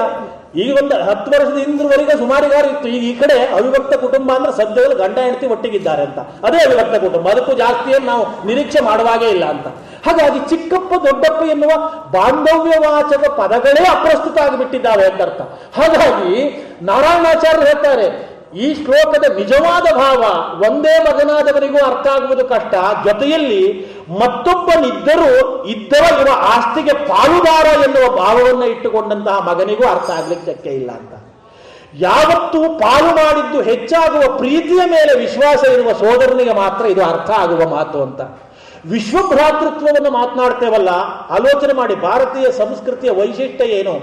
ಅಂದು ಅಮೆರಿಕ ನಗರದ ಚಿಕಾಗೋದ ವಿಶ್ವಧರ್ಮ ಸಮ್ಮೇಳನಕ್ಕೆ ಭಾರತ ದೇಶವನ್ನು ಪ್ರತಿನಿಧಿಸಿ ಭಾಷಣ ಮಾಡಲಿಕ್ಕೆ ಹೋದಂತಹ ವಿವೇಕಾನಂದರು ಸಭೆಯಲ್ಲಿ ಭಾಷಣ ಮಾಡುವಾಗ ಮೊದಲನೇ ಶಬ್ದ ಹೇಳಿದ್ದೇನು? ಅಮೆರಿಕನ್ ಸೋದರ ಸೋದರಿಯರೇ. ಈ ಮಾತು ವಿವೇಕಾನಂದರ ಬಾಯಿಂದ ಬಂದ ತಕ್ಷಣದಲ್ಲಿ ಇಡೀ ಸಭಾಂಗಣ ಕಿವಿಡುಗಚ್ಚುವ ಚಪ್ಪಾಳೆಯಿಂದ ತುಂಬಿ ಹೋಗಿಬಿಡ್ತು. ಅಮೆರಿಕದವರು ಕೇಳಲೇ ಇರಲಿಲ್ಲ, ಲೇಡೀಸ್ ಅಂಡ್ ಜೆಂಟ್ಲ್ಮನ್ ಬಿಟ್ಟರೆ ಶಬ್ದವ. ಸೋದರರೇ ಎನ್ನುವ ಶಬ್ದ ಇದು ಭಾರತದ ಕೊಡುಗೆ ಅಂತ ಅರ್ಥ. ಭ್ರಾತೃತ್ವ ಎನ್ನುವಂತಹದ್ದು ಇದೆಯಲ್ಲ, ಇದು ಭಾರತದ ಕೊಡುಗೆ. ಇದು ಕಾವ್ಯದಲ್ಲಿ ಮಾತ್ರ ಅಲ್ಲ, ಅಲೌಕಿಕ ಸಾಹಿತ್ಯವಾದ ವೇದದಲ್ಲೂ ಬರ್ತದೆ. ಅಥರ್ವ ವೇದದಲ್ಲಿ ಮಾ ಭ್ರಾತ ಭ್ರಾತರಂ ದ್ವೇಕ್ಷನ್, ಋಷಿಗಳು ಮಾಡಿದ ಪ್ರಾರ್ಥನೆ ಏನು? ಪರಸ್ಪರ ಸೋದರರು ದ್ವೇಷಭಾವದಿಂದ ಕೂಡಿರುವುದು ಬೇಡ ಅಂತ. ಒಂದು ಅಪೂರ್ವವಾದ ಜೀವನ ಈ ಲೋಕದಲ್ಲಿ ಕಾಣಬೇಕು ಅಂತಾದರೆ ಸೋದರರಲ್ಲಿ ಅಂತಹ ನಿರ್ಮಲವಾದ ಪ್ರೀತಿ ಇರಬೇಕು. ರಾಮ ಲಕ್ಷ್ಮಣರ ನಡುವೆ, ರಾಮ ಭರತನ ನಡುವೆ ಅಂತಹ ಸೋದರರ ಸಂಬಂಧ ಇತ್ತಂತೆ. ಲಕ್ಷ್ಮಣನನ್ನ ವರ್ಣನೆ ಮಾಡುವಾಗ ರಾಮನ ಬಹಿಪ್ರಾಣ, ಹೊರಗಡೆ ಇರುವಂತಹ ಪ್ರಾಣ ಅಂತ ವರ್ಣನೆ ಮಾಡ್ತಾರೆ. ಸ್ವಯಂ ಸೀತೆ ಲಕ್ಷ್ಮಣನ ಕುರಿತು ಹೇಳುವಾಗ, ನನಗಿಂತ ಪ್ರೀತಿ ಪಾತ್ರರು ನನ್ನ ಯಜಮಾನರಿಗೆ, ಅವರಿಗೆ ತಂದೆ ದಶರಥನೂ ಅಲ್ಲ, ದಶರಥನನ್ನ ತನ್ನ ತಮ್ಮನಲ್ಲಿ ಕಾಣ್ತಾ ಇದ್ದಾರೆ ಅಂತ. ಲಕ್ಷ್ಮಣನನ್ನು ನೋಡಿದ್ರೆ ರಾಮನಿಗೆ ತಂದೆಯನ್ನ ಕಂಡಷ್ಟು ಪ್ರೀತಿ ಆಗ್ತಿತ್ತಂತೆ. ಪಂಚವಟಿಯಲ್ಲಿ ಗುಡಿಸಲನ್ನು ಕಟ್ಟಿಕೊಂಡ್ರಲ್ಲ, ಲಕ್ಷ್ಮಣ ಗುಡಿಸಲು ನಿರ್ಮಾಣ ಮಾಡಿದ. ಗುಡಿಸಲ ನಿರ್ಮಾಣ ಮಾಡಿ ಆದ್ಮೇಲೆ ಅಣ್ಣ ಮತ್ತು ಅತ್ತಿಗೆಯನ್ನು ಕರೆದು ತೋರಿಸಿದ, ಬನ್ನಿ ಪ್ರವೇಶ ಮಾಡಿ ಅಂತ. ಆ ಗುಡಿಸಲನ್ನು ನೋಡಿದ ತಕ್ಷಣ ರಾಮನಿಗೆ ಎಷ್ಟು ಸಂತೋಷ ಆಗಿ, ನೀನು ಮಾಡಿದ್ದು ಸುಮಹತ್ ಕಾರ್ಯ, ಒಂದು ದೊಡ್ಡ ಮಹತ್ ಕಾರ್ಯ, ಒಂದು ಸಣ್ಣ ಗುಡಿಸಲು ಮಾಡಿದ್ದು ಹೇಗೆ ಮಹತ್ ಕಾರ್ಯ ಅಂತ ತಿಳ್ಕೊಂಡು ಒಪ್ಪುಬಿಟ್ನಂತೆ. ಯಾಕೆ ಅಂತ ಕೇಳಿದ್ರೆ, ಭಾವಜ್ಞೇನ ಕೃತಜ್ಞೇನ ಧರ್ಮಜ್ಞೇನ ಚ ಲಕ್ಷ್ಮಣ ತ್ವಯಾ ಪುತ್ರೇಣ ಧರ್ಮಾತ್ಮ ನ ಸಂವೃತ್ತ ಪಿತಾಮಮ. ಭಾವಜ್ಞನು, ಕೃತಜ್ಞನು, ಧರ್ಮಜ್ಞನೂ ಆದ ಎಲೆ ಲಕ್ಷ್ಮಣನೇ, ನೀನು ಈ ಕೆಲಸ ಮಾಡಿ ನನಗೆ ಅಪ್ಪ ಇಲ್ಲ ಅಂತ ಅನಿಸುವಾಗ ಮಾಡಲಿಲ್ವೋ? ನನ್ನ ಅಪ್ಪ ಬದುಕಿದ್ದಾನೆ ಅಂತಲೇ ಅನಿಸ್ತದೆ ನಿನ್ನನ್ನು ನೋಡಿದಾಗ ಅಂತ. ಹಾಗಿದ್ರೆ ಈ ಗುಡಿಸಲ ಕಟ್ಟಿದ್ರಿಂದ ಲಕ್ಷ್ಮಣನನ್ನು ನೋಡಿ ತನ್ನ ಅಪ್ಪ ಇನ್ನೂ ಬದುಕಿದ್ದಾನೆ, ದಶರಥ ತೀರಿಲ್ಲ ಅಂತ ರಾಮನಿಗೆ ಅನಿಸಿದೆ ಅಂತಾದ್ರೆ ಏನು ವಿಶೇಷ ಆಗಿರಬಹುದು ಅಂತ ಆ ಭಾವಜ್ಞ ಎನ್ನುವ ಪದಕ್ಕೆ ಅರ್ಥವರಿಯುವಾಗ ರಾಮಾಯಣದ ಪ್ರಸಿದ್ಧ ವ್ಯಾಖ್ಯಾನಕಾರರಾದ ಗೋವಿಂದರಾಜರು ಬರೀತಾರೆ, ಲಕ್ಷ್ಮಣ ಗುಡಿಸಲನ್ನು ಕಟ್ಟುವಾಗ ರಾಮ ಇದನ್ನು ಬಾಯ್ಬಿಟ್ಟು ಹೇಳೋದಿಲ್ಲ, ಸಂಕೋಚ ಆಗ್ತದೆ. ಆದರೂ ರಾಮನಿಗೆ ಆ ಅಪೇಕ್ಷೆ ಇದ್ದಿರ್ತದೆ ಅಂತ ಅವನೇ ಅರ್ಥ ಮಾಡಿಕೊಂಡು ಆ ಗುಡಿಸಲಲ್ಲೇ ರಾಮ ಸೀತೆಯರ ಏಕಾಂತಕ್ಕೆ ಅನುಕೂಲ ಆಗಲಿ ಅಂತ ಒಂದು ಕೋಣೆ ಮಾಡಿಟ್ಟಿದ್ದಂತೆ. ನೋಡಿ ನೋಡಿ, ತಮ್ಮನ ಎದುರುಗಡೆ ಹೇಳ್ಕೊಳ್ಳಿ, ನಾನೇನೋ ರಾಮನ ಜೊತೆಯಲ್ಲಿ ಬಂದವ, ಹೆಂಡತಿಯನ್ನು ಬಿಟ್ಟು ಬಂದವ. ಶ್ರೀರಾಮಚಂದ್ರ ಪಿತೃವಾಕ್ಯ ಪರಿಪಾಲನೆಗೆ ಬಂದ್ರು ಅವ ಪತ್ನಿಯ ಜೊತೆಯಲ್ಲಿ ಬಂದವ ಅಲ್ವೋ. ಎಷ್ಟು ನಾನು ಹತ್ರ ಆದರೂ ದಂಪತಿಗಳಿಗೆ ಒಂದು ಏಕಾಂತದ ಜಾಗ ಬೇಕು ಅಲ್ವೋ. ಅದರಿಂದ ಆ ಏಕಾಂತದ ಜಾಗವನ್ನು ರಾಮ ಬಾಯಿ ಬಿಟ್ಟು ಬಯಸಲಾರ. ಅದನ್ನು ಅರ್ಥ ಮಾಡಿಕೊಂಡ ಲಕ್ಷ್ಮಣ ಅದನ್ನು ನಿರ್ಮಾಣ ಮಾಡಿಬಿಟ್ಟಂತೆ. ಅದಕ್ಕಾಗಿ ರಾಮನಿಗೆ ಇದು ನಮ್ಮ ಅಪ್ಪಿದ್ರು ಗೊತ್ತಾಗ್ತಿತ್ತು, ಅಪ್ಪನಿಗೆ ಎಷ್ಟು ಮಗ ಆದ್ರೂ ಈಗ ಮದುವೆ ಆಗಿದೆ, ಒಂದು ಬೇರೆ ಕೋಣೆ ಎನ್ನುವುದು ಬೇಕಾಗಿದೆ ಅವನಿಗೆ ಅಂತ. ಅದರಿಂದ ದಶರಥ ಇದ್ರೆ ಅರ್ಥ ಮಾಡಿಕೊಂಡು ಮಾಡುವ ಕೆಲಸವನ್ನ ತಮ್ಮನಾಗಿ ನೀನು ಮಾಡಿದೆಯಲ್ಲ, ಆದ್ದರಿಂದ ನಸಮುರತ್ತ ಪಿತಾಮಮ, ನಿನ್ನನ್ನು ನೋಡಿದಾಗ ನನಗೆ ಅನಿಸ್ತದೆ ನನ್ನ ತಂದೆ ಸತ್ತಿಲ್ವಪ್ಪ, ಇನ್ನು ಬದುಕಿದ್ದಾನೆ ಅಂತ. ಸೋದರರ ಜೊತೆಯಲ್ಲಿ ಅಷ್ಟು ಅಪೂರ್ವವಾದ ಅದ್ಭುತವಾದಂತಹ ಸಂಬಂಧವನ್ನ ರಾಮಲಕ್ಷ್ಮಣರ ಮೂಲಕವಾಗಿ ವಾಲ್ಮೀಕಿ ಮಹರ್ಷಿಗಳು ಈ ಲೋಕಕ್ಕೆ ಕಾಣಿಸಿದ್ದಾರೆ. ರಾಮ ಭರತರ ಸಂಬಂಧದ ಮೂಲಕವಾಗಿ ಅಷ್ಟು ಅದ್ಭುತವಾದಂತಹ ಸಂಬಂಧವನ್ನ ಈ ಲೋಕಕ್ಕೆ ಕಾಣಿಸಿದ್ದಾರೆ. ಕೇವಲ ಇಷ್ಟು ಮಾತ್ರ ಬಾಂಧವ್ಯ ಅಂತ ಅರ್ಥ ಅಲ್ಲ. ಜಟಾಯುವಿಗೆ ದಹನ ಮಾಡುವಾಗ ಜಟಾಯು ರಾವಣನ ಜೊತೆಗೆ ಹೋರಾಡಿತಲ್ಲ, ಆ ಹೋರಾಟ ಮಾಡಿ ಪ್ರಾಣವನ್ನು ಉಸಿರನ್ನು ಹಿಡಿದುಕೊಂಡು ನಿಂತಿತ್ತು ರಾಮನಿಗೆ ವಿಷಯವನ್ನು ತಿಳಿಸಬೇಕು ಅಂತ. ಆ ರಾಮನಿಗೆ ವಿಷಯವನ್ನು ತಿಳಿಸಿ ಆದಮೇಲೆ ಜಟಾಯು ಪಕ್ಷಿಯನ್ನು ಅಪ್ಪಿಕೊಂಡಂತಹ ರಾಮ ದುಃಖ ಪಡುತ್ತಾ ಒಂದು ಮಾತನ್ನು ಹೇಳ್ತಾನೆ. ಸಾಧುಗಳು ಎನ್ನುವಂಥವರು, ಧರ್ಮ ಕಾರ್ಯದಲ್ಲಿ ನಿರತರಾದವರು ಲಕ್ಷ್ಮಣ ಎಲ್ಲ ವರ್ಗದಲ್ಲೂ ಇರ್ತಾರೋ, ಪ್ರಾಣಿ ಪ್ರಪಂಚದಲ್ಲೂ ಇರ್ತಾರೆ, ಪಕ್ಷಿ ಪ್ರಪಂಚದಲ್ಲೂ ಇರ್ತಾರೆ. ಇವ ದೊಡ್ಡ ಕೆಲಸವನ್ನು ಮಾಡಿದ್ದಾನೆ. ಮತ್ಕೃತೇ ನಿಧನಂಗತಃ, ನನಗಾಗಿ ಇವ ಸಾವನ್ನ ಹೊಂದುತ್ತಾ ಇದ್ದಾನೆ. ಅದಕ್ಕಾಗಿ ಚಿತೆಯನ್ನ ಆರೋಪ ಮಾಡಿ ದಹನ ಮಾಡುವಾಗ ಸ್ವಬಂಧುಮಿವ ದುಃಖಿತ ಅಂತ ಪಕ್ಷಿಯ ಜೊತೆಯಲ್ಲಿ ಬಂಧುತ್ವದ ಪ್ರೇಮವನ್ನು ತೋರಿಸಿದಂತೆ. ಬಂಧುವಿನನ್ನ ಕಳೆದುಕೊಂಡ್ರೆ ಯಾವ ದುಃಖ ಆಗ್ತದೆಯೋ ಅದೇ ದುಃಖವನ್ನ ಜಟಾಯುವಿನ ಜೊತೆಯಲ್ಲಿ ಸಂಬಂಧದ ಮೂಲಕ ಶ್ರೀರಾಮಚಂದ್ರ ವ್ಯಕ್ತಪಡಿಸಿದಂತೆ. ನೋಡಿ, ಸೋದರರ ಜೊತೆಯಲ್ಲಿ, ಚೇತನ ಜೊತೆಯಲ್ಲಿ ಮಾತ್ರ ಸಂಬಂಧ ಅಲ್ಲ, ಜಡದ ಜೊತೆಯಲ್ಲೂ ಪ್ರಾಣಿಗಳ ಜೊತೆಯಲ್ಲೂ ಅಂತಹದ್ದೇ ಸಂಬಂಧವನ್ನು ಇಟ್ಟುಕೊಂಡಿರುವಂತಹದ್ದು. ಈ ಬಾಂಧವ್ಯದ ಪ್ರಜ್ಞೆ, ಈ ಸೋದರರ ಇಂತಹ ಒಂದು ಅದ್ಭುತವಾದಂತಹ ಪ್ರಜ್ಞೆ ಎಷ್ಟು ಎಷ್ಟು ಇರ್ತದೆಯೋ ಅಷ್ಟಷ್ಟು ನಾವು ವ್ಯವಹಾರ ಪ್ರಪಂಚದಿಂದ ಮೇಲೆ ಬರ್ತೇವೆ. ನಮಗಿವತ್ತೇನಾಗಿದೆ, ವಸ್ತುವನ್ನ ಪ್ರೀತಿಸ್ತೇವೆ, ಜನರನ್ನು ಬಳಸ್ತೇವೆ. ಸಮ ಹಿಂದೆ ಮುಂದೆ ನಮ್ಮದು ವಾಸ್ತವಿಕ ವ್ಯಕ್ತಿಯನ್ನ ಪ್ರೀತಿಸಬೇಕು, ವಸ್ತುವನ್ನ ಉಪಯೋಗಿಸಬೇಕು, ಇದು ಸರಿಯಾದ ಕ್ರಮ ಅಲ್ವೋ? ನಮ್ಮದು ಹಾಗಲ್ಲ. ವಸ್ತುವನ್ನ ಪ್ರೀತಿಸೋದು, ವ್ಯಕ್ತಿಯನ್ನ ಬಳಸೋದು. ಈಗ ನನಗೆ ಆಗಾಗ ಸಿಗ್ತಾ ಇರ್ತಾರೆ ಉಪಾಧ್ಯಕ್ಷರೇ, ಈ ನಮ್ಮ ಫೋನ್ ನಂಬರ್ ತಗೊಳ್ತಾರೆ, ಯಾರು ಪರಿಚಯ ಮಾಡ್ಕೊಳ್ಳೋ ಫೋನ್ ನಂಬರ್, ನಿಮ್ಮ ಫೋನ್ ನಂಬರ್ ಇರಲಿ ಬಟ್ರೆ ನಿಮ್ಮ ಸಂದರ್ಭ ಬಂದಾಗ ಬಳಸ್ಕೊಳ್ತೇವೆ ಅಂತ. ಅಯ್ಯೋ ಪ್ರಾರಬ್ಧವೇ. ನೋಡಿ, ಅವರು ಬರುವುದೇ ಭಾಷೆ ಅದು ಅಂತ. ಯಾರೋ ಸಂಬಂಧಿಗಳ ಜೊತೆಯಲ್ಲಿ ಮಾತನಾಡ್ತಾ ಇರುವಾಗ ನಮ್ಮ ಪಕ್ಕದಲ್ಲಿ ಇರುವವರು ಕೇಳಿದ್ರೆ, ನಿಮಗೆ ಅವರು ಸಂಬಂಧಿಕರಾಗಿದ್ರ? ಹೌದ್ರಿ, ಸಂಬಂಧಿಕರೇ, ಇತ್ತೀಚೆಗೆ ಬಳಕೆ ಇಲ್ಲ ಅಂತ. ಅಂದ್ರೆ ಪಾತ್ರ ಎಲ್ಲ ಬಳಸಿದಾಗೆ ಬಳಸುವುದು ಅಂತ. ಅಂದ್ರೆ ಮನುಷ್ಯನ ಜೊತೆಯಲ್ಲಿ ನಾವು ಈ ಆಧುನಿಕ ಜಗತ್ತಿನಲ್ಲಿ ಹೇಗೆ ಬಂದಿದ್ದೇವೆ ಅಂದ್ರೆ, ವಸ್ತು ಪ್ರಪಂಚದ ಮೌಲ್ಯವನ್ನು ಹೆಚ್ಚು ಮಾಡ್ತಾ ವ್ಯಕ್ತಿಗಳ ಜೊತೆಯಲ್ಲಿ ಸಂಬಂಧವನ್ನ ನಾವು ಜಡಕ್ಕೆ ಕೊಡುವಷ್ಟು ಗೌರವವನ್ನು ವ್ಯಕ್ತಿಯ ಜೊತೆಗೆ ಕೊಡೋದಿಲ್ಲ ಅಂತ. ನೀವು ಇಷ್ಟು ಮಂದಿ ಇದ್ದೀರಲ್ಲ ತಂದೆ ತಾಯಿಯ ಸ್ಥಾನದಲ್ಲಿ ನಿಂತ್ಕೊಂಡು, ಮಕ್ಕಳು ಏನಾದರೂ ವಸ್ತುವನ್ನ ಹಾಳು ಮಾಡಿದ್ರೆ, ವಸ್ತು ಹಾಳು ಮಾಡಿದ್ರೆ ಅಂತ ಮಕ್ಕಳಿಗೆ ಏಟು ಹೊಡೆಯೋದು ಬೈಯೋದು ಅಂತಿದೆ ಅಲ್ವಾ ಎಲ್ಲ ಕಡೆಗೂ. ಒಮ್ಮೆ ನೀವು ಆಲೋಚನೆ ಮಾಡ್ರಿ, ಗಪ್ಪತಿ ಭಟ್ರು ಹೇಳಿದ್ದಾರೆ ಅಂತಲೂ, ವಸ್ತು ಬೆಲೆ ಬಾಳುವಂತಹದ್ದು, ಅದನ್ನು ಹಾಳು ಮಾಡಬಾರದು, ಹಾಳು ಮಾಡದೆ ಉಪಯೋಗಿಸುವ ಪ್ರಜ್ಞೆಯನ್ನು ಮಕ್ಕಳಿಗೆ ಮೂಡಿಸಬೇಕು, ಇದೆಲ್ಲವೂ ಸತ್ಯ. ಆದರೆ ಒಂದು ವಸ್ತುವಿಗಾಗಿ ಒಂದು ಚೇತನವಾದ ಜೀವವನ್ನು ನೋಯಿಸೋದಿದೆಯಲ್ಲ, ಅದು ನಾವು ಕೆಳಮಟ್ಟದಲ್ಲಿ ಜೀವನ ಸಾಗಿಸ್ತಾ ಇದ್ದೇವೆ ಎನ್ನುವುದನ್ನು ಸೂಚಿಸೋದು ಅಂತ. ಬಾಂಧವ್ಯದನ್ನ ಅರ್ಥ ಮಾಡಿಕೊಳ್ಳುವಾಗ ಯಾವತ್ತು ತಿಳ್ಕೊಳ್ಳುವುದು, ವ್ಯಕ್ತಿ ಬಹಳ ಮುಖ್ಯವಾಗಿರಬೇಕು, ವಸ್ತು ಅಲ್ಲ.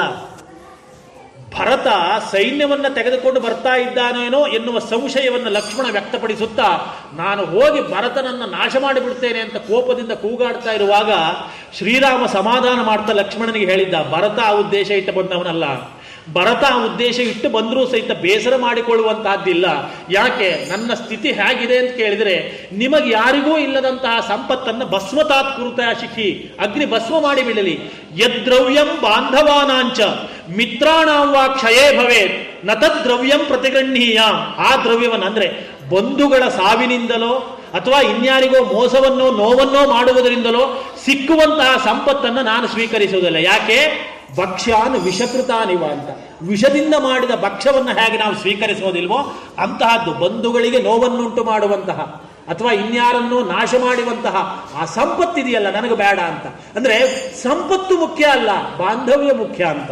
ಇದು ವ್ಯತಿರಿಕ್ತವಾಯಿತು ಆಧುನಿಕ ಪ್ರಪಂಚದಲ್ಲಿ. ವಸ್ತು ಪ್ರಪಂಚ ಹೆಚ್ಚಾದಾಗ ಒಬ್ಬ ದುಃಖಿಸ್ತಾ ಕೊಳ್ತಾ ಇದ್ದ. ಅಳ್ತಾ ಇರುವಂತ ಅವನ ಹತ್ರ ಬಂದು ಅವನ ಗೆಳೆಯ ಕೇಳಿದಂತೆ, ಯಾಕೆ ದುಃಖಿಸ್ತಾ ಇದ್ದೀಯೋ ಅಂತ. ಮತ್ತೇನೂ ಇಲ್ಲ, 3 ತಿಂಗಳ ಹಿಂದೆ ನನ್ನ ಸೋದರ ಮಾವ ಸತ್ತು ಹೋದ. ಸಾಯುವಾಗ 2 ಲಕ್ಷ ರೂಪಾಯಿ ನನ್ನ ಹೆಸರಿನಲ್ಲಿ ಬರೆದಿಟ್ಟು ಸತ್ತ ಅಂತ ಅಳ್ಳಿಕ್ಕೆ ಪ್ರಾರಂಭ ಮಾಡಿದಂತೆ. ಅಯ್ಯೋ, ಸೋದರ ಮಾವ ಸತ್ತಿದ್ದು ಅಳುವುದಕ್ಕೆ ಸರಿ ಕಾರಣ, ಆದ್ರೆ 2 ಲಕ್ಷ ಇಟ್ಟಿದ್ದಾನೆ ಅಂತ ಆಯ್ತಲ್ಲ, ಮತ್ತ್ಯಾಕೆ ದುಃಖಿಸ್ತಾ ಇದ್ದೀಯಾ? ಮತ್ತೇನೂ ಇಲ್ಲ, 15 ದಿವಸದ ಹಿಂದೆ ನನ್ನ ಅಜ್ಜನೂ ಸತ್ತ, ಅವ 1 ಲಕ್ಷ ಇಟ್ಟು ನನ್ನ ಹೆಸರಿನಲ್ಲಿ ಸತ್ತ, ಅದಕ್ಕಾಗಿ ದುಃಖ ಸರಿ, ಅಜ್ಜ ಸತ್ತಿರಬೇಕು, ವಯಸ್ಸಾಗಿದೆ, ಎಲ್ಲ ಹೋಗುವವರೇ, 1 ಲಕ್ಷ ಇಟ್ಟಿದ್ದಾನೆ ಅಂತ ಆಯ್ತಲ್ಲ, ಮತ್ತ್ಯಾಕೆ ದುಃಖಿಸ್ತಾ ಇದ್ದೀಯಾ? ಈಗ 1 ವಾರ ಆಯ್ತು, ಯಾರೂ ಸಾಯ್ತಾನೇ ಇಲ್ಲ, ಅದಕ್ಕಾಗಿ ದುಃಖ ಪಡ್ತಾ ಇದ್ದೇನೆ ಅಂತ ನಾನು. ಯದ್ರವ್ಯಂ ಬಾಂಧವಾನಾಂಚ ಮಿತ್ರಾಣಾಂ ವಾ ಕ್ಷಯೇ ಭವೆ ನಾಹಂ ತತ್ ಪ್ರತಿಗೃಹೀಯಾಂ ಭಕ್ಷಾನ್ ವಿಷಕೃತಾನಿವ. ರಾಮ ಸೂಚಿಸಿದ್ದಂತಹ ಆದರ್ಶ, ವಸ್ತು ಜಡವಾದದ್ದು ಮುಖ್ಯ ಅಲ್ಲ, ಜಡವನ್ನ ಕೇಂದ್ರೀಕರಿಸಿಕೊಂಡು ಚೇತನದ ಜೊತೆಗೆ ಸಂಪರ್ಕವನ್ನು ಸಂಬಂಧವನ್ನು ಕೆಡಿಸಿಕೊಳ್ಳಬೇಡಿ. ಯಾಕೆ? ನೀವು ಚೇತನದ ಜೊತೆಯಲ್ಲೇ ಸಂಬಂಧವನ್ನು ಕೆಡಿಸಿಕೊಂಡ್ರಿ ಅಂತ ಆದ್ರೆ ಪರಮಚೇತನದ ಜೊತೆಗೆ ಸಂಬಂಧವನ್ನು ಬೆಸೀಲಿಕ್ಕೆ ಆಗೋದಿಲ್ಲ ಅಂತ. ಹಾಗಾಗಿ ಶ್ರೀರಾಮನ ಬಂಧುತ್ವ ಎನ್ನುವಂತಹದ್ದು ಸೋದರರಲ್ಲಿ ಹೇಗಿತ್ತೋ ಪಕ್ಷಿಗಳಲ್ಲೂ ಹಾಗೆ ಇತ್ತು. ವನವಾಸದ ಪ್ರವೇಶದ ಸಂದರ್ಭದಲ್ಲಿ ದಶರಥನ ಸಖನಾದಂತಹ ಗುಹ ಆತಿಥ್ಯವನ್ನು ನೀಡಲಿಕ್ಕೆ ಮುಂದಾಗ್ತಾನೆ. ಆ ಸಂದರ್ಭದಲ್ಲೊಂದು ಅದ್ಭುತವಾದ ಮಾತು ಹೇಳ್ತಾನೆ, ನನಗೆ ನಿನ್ನ ಎಲ್ಲ ಉಪಚಾರದಿಂದ ತೃಪ್ತಿಯಾಗಿದೆ, ಆದರೆ ಸುಮಂತ್ರ ತಂದಿರುವ ರಥದ ಅಶ್ವಗಳಿದ್ದಾವಲ್ಲ, ಕುದುರೆ, ಈ ಕುದುರೆಗಳು ನನ್ನ ತಂದೆಗೆ ಬಹಳ ಪ್ರಿಯವಾದದ್ದು, ಕುದುರೆಗೆ ಬೇಕಾದದ್ದನ್ನು ಕೊಡು, ಕುದುರೆಗೆ ಪ್ರೀತಿ ಆಯಿತು ಅಂತ ಆದರೆ ನಾನು ಪ್ರೀತಿ ಪಟ್ಟಂತೆ ಅಂತ ಹೇಳಿದನಂತೆ. ಪ್ರಾಣಿಯ ಮೇಲೆ ಒಂದು ವಿಶಿಷ್ಟವಾದಂತಹ ಬಾಂಧವ್ಯ ನಮ್ಮ ಪರಂಪರೆಯಲ್ಲೂ ಇತ್ತು ಅಂತ. ನಾಯಿಗೆ, ಮನೆ ದನಕರುಗಳಿಗೆಲ್ಲ ಮನುಷ್ಯರ ಹೆಸರೇ ಕೊಡ್ತಿದ್ರು ಅಲ್ವಾ? ನಿಮ್ಗೆ ಗೊತ್ತಿದೆ ಅಲ್ವೋ? ಮನುಷ್ಯರ ಹೆಸರೇ ಕೊಡ್ತಿದ್ರು. ರೇಷನ್ ಕಾರ್ಡ್ನಲ್ಲಿ ಅವ್ರ ಹೆಸರಿಲ್ಲ ಅಂತ ಬಿಟ್ಟರೆ ಅವರು ಮನೆಯ ಸದಸ್ಯರಂತೆ ಅಂತ. ಅರ್ಥ ಏನು ಗೊತ್ತಾ? ಅವು ಪ್ರಾಣಿ ಅಂತ ಅರ್ಥ ಅಲ್ಲ, ಅವು ನಮ್ಮ ಕುಟುಂಬದವರಂತೆ, ನಮ್ಮ ಕುಟುಂಬದ ಸದಸ್ಯರಂತೆ ಅಂತಲೇ ಅರ್ಥ. ಅವರ ಜೊತೆಯಲ್ಲಿ ಅಂತಹ ಬಾಂಧವ್ಯ ಇದೆ ಅಂತಲೇ ಅರ್ಥ. ಈ ಕುದುರೆಗಳಿಗೆ ನೀನು ಉಪಚಾರ ಮಾಡಿದರೆ ನನಗೆ ಉಪಚಾರ ಆದಂತೆ ಅಂತ ಹೇಳಿದ. ಕುದುರೆಗಳ ಜೊತೆಯಲ್ಲಿ ಅಂತಹ ಬಾಂಧವ್ಯ. ವನವಾಸಕ್ಕೆ ಹೊರಡಬೇಕು ಅಂತ ಅಯೋಧ್ಯೆ ನಗರ ದಾಟಿ ಬಂದ ಮೇಲೆ ಅಯೋಧ್ಯೆಗೆ ಅಭಿಮುಖವಾಗಿ ನಿಂತುಕೊಂಡು ಅಯೋಧ್ಯೆಗೆ ನಮಸ್ಕಾರ ಮಾಡ್ತಾನೆ. ನಿವೃತ್ತ ವನವಾಸಸ್ತ್ವಾಂ, ವನವಾಸ ಮುಗಿದ ಮೇಲೆ ಎಲೆ ಅಯೋಧ್ಯ ನಗರ ದೇವತೆಯೇ, ಮತ್ತೆ ತಂದೆ ತಾಯಿಗಳ ಜೊತೆಯಲ್ಲಿ ನಿನಗೆ ಬಂದು ಸೇರ್ತೇನೆ ಅಂತ. ಹುಟ್ಟಿ ಬೆಳೆದಂತಹ ನೆಲದ ಮೇಲೆ ಅಂತಹ ಬಾಂಧವ್ಯ, ಅಂತಹ ವಿಶಿಷ್ಟವಾದಂತಹ ಮೋಹ. ಆಧುನಿಕರಾದಂತಹ ನಮ್ಮ ಮಕ್ಕಳು ಇಲ್ಲಿಂದ ಓಡ್ತಾ ಇದ್ದಾರಲ್ಲ ಬೆಂಗಳೂರಿಗೆ ವಿಆರ್ ಅಲ್ಲಿ ಹತ್ಕೊಂಡು, ಈ ಕಡೆಗೆ ಮಖವೇ ಹಾಕ್ತಾ ಇಲ್ಲ ಅಲ್ಲ, ನಮಗೂ ಅವರು ಈ ಕಡೆ ಮುಖ ಹಾಕಬೇಕು ಅಂತ ಇಲ್ಲ ಬಿಡಿ, ಆ ಪರಿಸ್ಥಿತಿಯಲ್ಲಿ ನಾವಿದ್ದೇವೆ. ಯಾರಿಗಾದರೂ ಊರ ಕಡೆಗೆ ಇಂತಹ ಒಂದು ಸಾಮಾನ್ಯ ಪ್ರಜ್ಞೆ ಹುಟ್ಟಿದರೆ ಸಾಕಾಗಿತ್ತು. ಇಲ್ಲ, ಹುಟ್ಟೋದಿಲ್ಲ. ರಾಮಾಯಣದಲ್ಲಿ ರಾಮ ಅದನ್ನು ಸೂಚಿಸ್ತಾನೆ, ಅಯೋಧ್ಯೆಯಂತ ನಗರದ ಜೊತೆಯಲ್ಲಿ. ಯಾಕೆ? ಮನುಷ್ಯ ಅಂದ್ರೆ ಹೇಗೆ ಗೊತ್ತಾ? ಮನುಷ್ಯ ಅಂದ್ರೆ ಕೇವಲ ವ್ಯಕ್ತಿ ಮಾತ್ರ ಅಲ್ಲ. ನಾವು ಕೇವಲ ಓಶೋ, ರಜನೀಶ್, ಆಧುನಿಕ ಚಿಂತಕ ಹೇಳ್ತಾರೆ, ಮನುಷ್ಯ ಅಂದ್ರೆ ಕೇವಲ ಪರ್ಸನ್ ಅಲ್ಲ ಅಂತ. ಮನುಷ್ಯ ಅಂದ್ರೆ ಒಂದು ರಿಲೇಶನ್ಶಿಪ್ ಅಂತ. ಮನುಷ್ಯ ಅಂದ್ರೆ ಒಂದು ಸಂಬಂಧ ಅಂತ. ಮನುಷ್ಯ ಅಂದ್ರೆ ಒಂದು ಸಂಬಂಧ. ನಾವೊಬ್ಬರೇ ಬದುಕಲಿಕ್ಕೆ ಆಗೋದಿಲ್ಲ. ನಿಂತುಕೊಳ್ಳಿಕ್ಕೆ ನೆಲ ಬೇಕು, ಉಸಿರಾಡ್ಲಿಕ್ಕೆ ಗಾಳಿ ಬೇಕು, ಬೆಳಕಿಗೆ ಸೂರ್ಯಚಂದ್ರರು ಬೇಕು, ನೀರು ಬೇಕು, ನಮ್ಮದಾದಂತಹ ಪರಿವಾರ ಸಮಾಜ ಬೇಕು. ಇದು ಯಾವುದೂ ಇಲ್ಲ ಅಂತ ಆದ್ರೆ ನಮ್ಮ ಬದುಕಿಗೆ ಅರ್ಥ ಇಲ್ಲ. ಹೆಚ್ಚೇಕೆ? ರಾಮನಿಗೆ ವನವಾಸ ಹೇಗೆ ಬಂತೋ ನಮಗೂ ಕಾಡು ಬೇಕು ಅಂತ. ಕಾಡು ಬೇಕೇ ಬೇಕು. ಕಾಡಿಲ್ಲದೆ ಹೋದರೂ ಬದುಕಲಿಕ್ಕೆ ಆಗೋದಿಲ್ಲ. ಪ್ರಕೃತಿಯ ಜೊತೆಗೆ ಸಂಬಂಧ ಬೇಕು, ಪ್ರಾಣಿ ಪಕ್ಷಿಗಳ ಜೊತೆಗೆ ಸಂಬಂಧ ಬೇಕು. ಜೊತೆಯಲ್ಲಿ ಮನುಷ್ಯರ ಜೊತೆಯಲ್ಲಿ ನಾವೇನು ಬದುಕ್ತಾ ಇದ್ದೇವಲ್ಲ, ಒಂದು ಕೌಟುಂಬಿಕವಾದ ಜೀವನವನ್ನ, ಆ ಕೌಟುಂಬಿಕವಾದಂತಹ ಸದಸ್ಯರ ಜೊತೆಯಲ್ಲೂ ಅಂತಹದ್ದೇ ಒಂದು ಅಪೂರ್ವವಾದ ಸಂಬಂಧ ಎನ್ನುವುದು ಬೇಕು. ಈ ಎಲ್ಲ ಸಂಬಂಧಗಳು ಒಳಿಯಬೇಕು ಎನ್ನುವ ಕಾರಣಕ್ಕಾಗಿಯೇ ರಾಮಾವತಾರ ಭಗವಂತನದ್ದು ಆದದ್ದು ಎಲ್ಲವನ್ನೂ ಸೂಚಿಸಿತ್ತು. ಹೀಗೆ ಬಂಧುಗಳ ಜೊತೆಯಲ್ಲಿ ಒಳಿದುಕೊಂಡ. ಇಷ್ಟೇ ಅಲ್ಲ, ಪದ್ಮಪುರಾಣದ ಪಾತಾಳ ಖಂಡದಲ್ಲಿ ರಾಮಾಯಣದಲ್ಲಿ ಏನೆಲ್ಲ ಇದೆ ಅಂತ ಹೇಳುವಾಗ, ಸ್ವಾಮಿ ಸೇವಕಯೋರ್ನೀತರ್ ಪ್ರೀತರ್ ಮೂರ್ತಿಮತಿ ಖಿಲ. ಅಲ್ಲಿ ಇನ್ನೂ ಒಂದು ವಿಶೇಷ ಏನಿದೆ ಅಂತ ಕೇಳಿದ್ರೆ, ಪ್ರಭು ಮತ್ತು ಸೇವಕರ ನಡುವೆ ಒಂದು ಅಪೂರ್ವವಾದ ಸಂಬಂಧ ನೀವು ರಾಮಾಯಣದಲ್ಲೇ ನೋಡ್ಬೋದು ಅಂತ.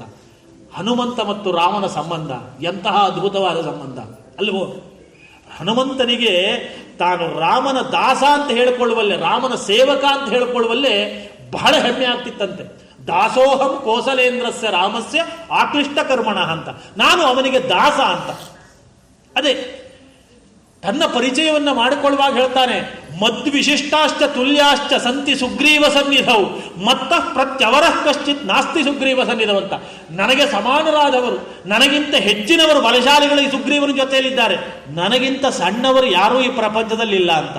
ನೋಡಿ, ಹನುಮಂತನಿಗೆ ತನಗಿಂತ ಸಣ್ಣವರು ಯಾರೂ ಇಲ್ಲ ಅಂತ ಹೇಳ್ಕೊಳ್ಳಿಕ್ಕೆ ಏನೂ ಹೆದರಿಕೆ ಆಗ್ತಾ ಇದೆ. ಕಾರಣ ಯಾಕೆ?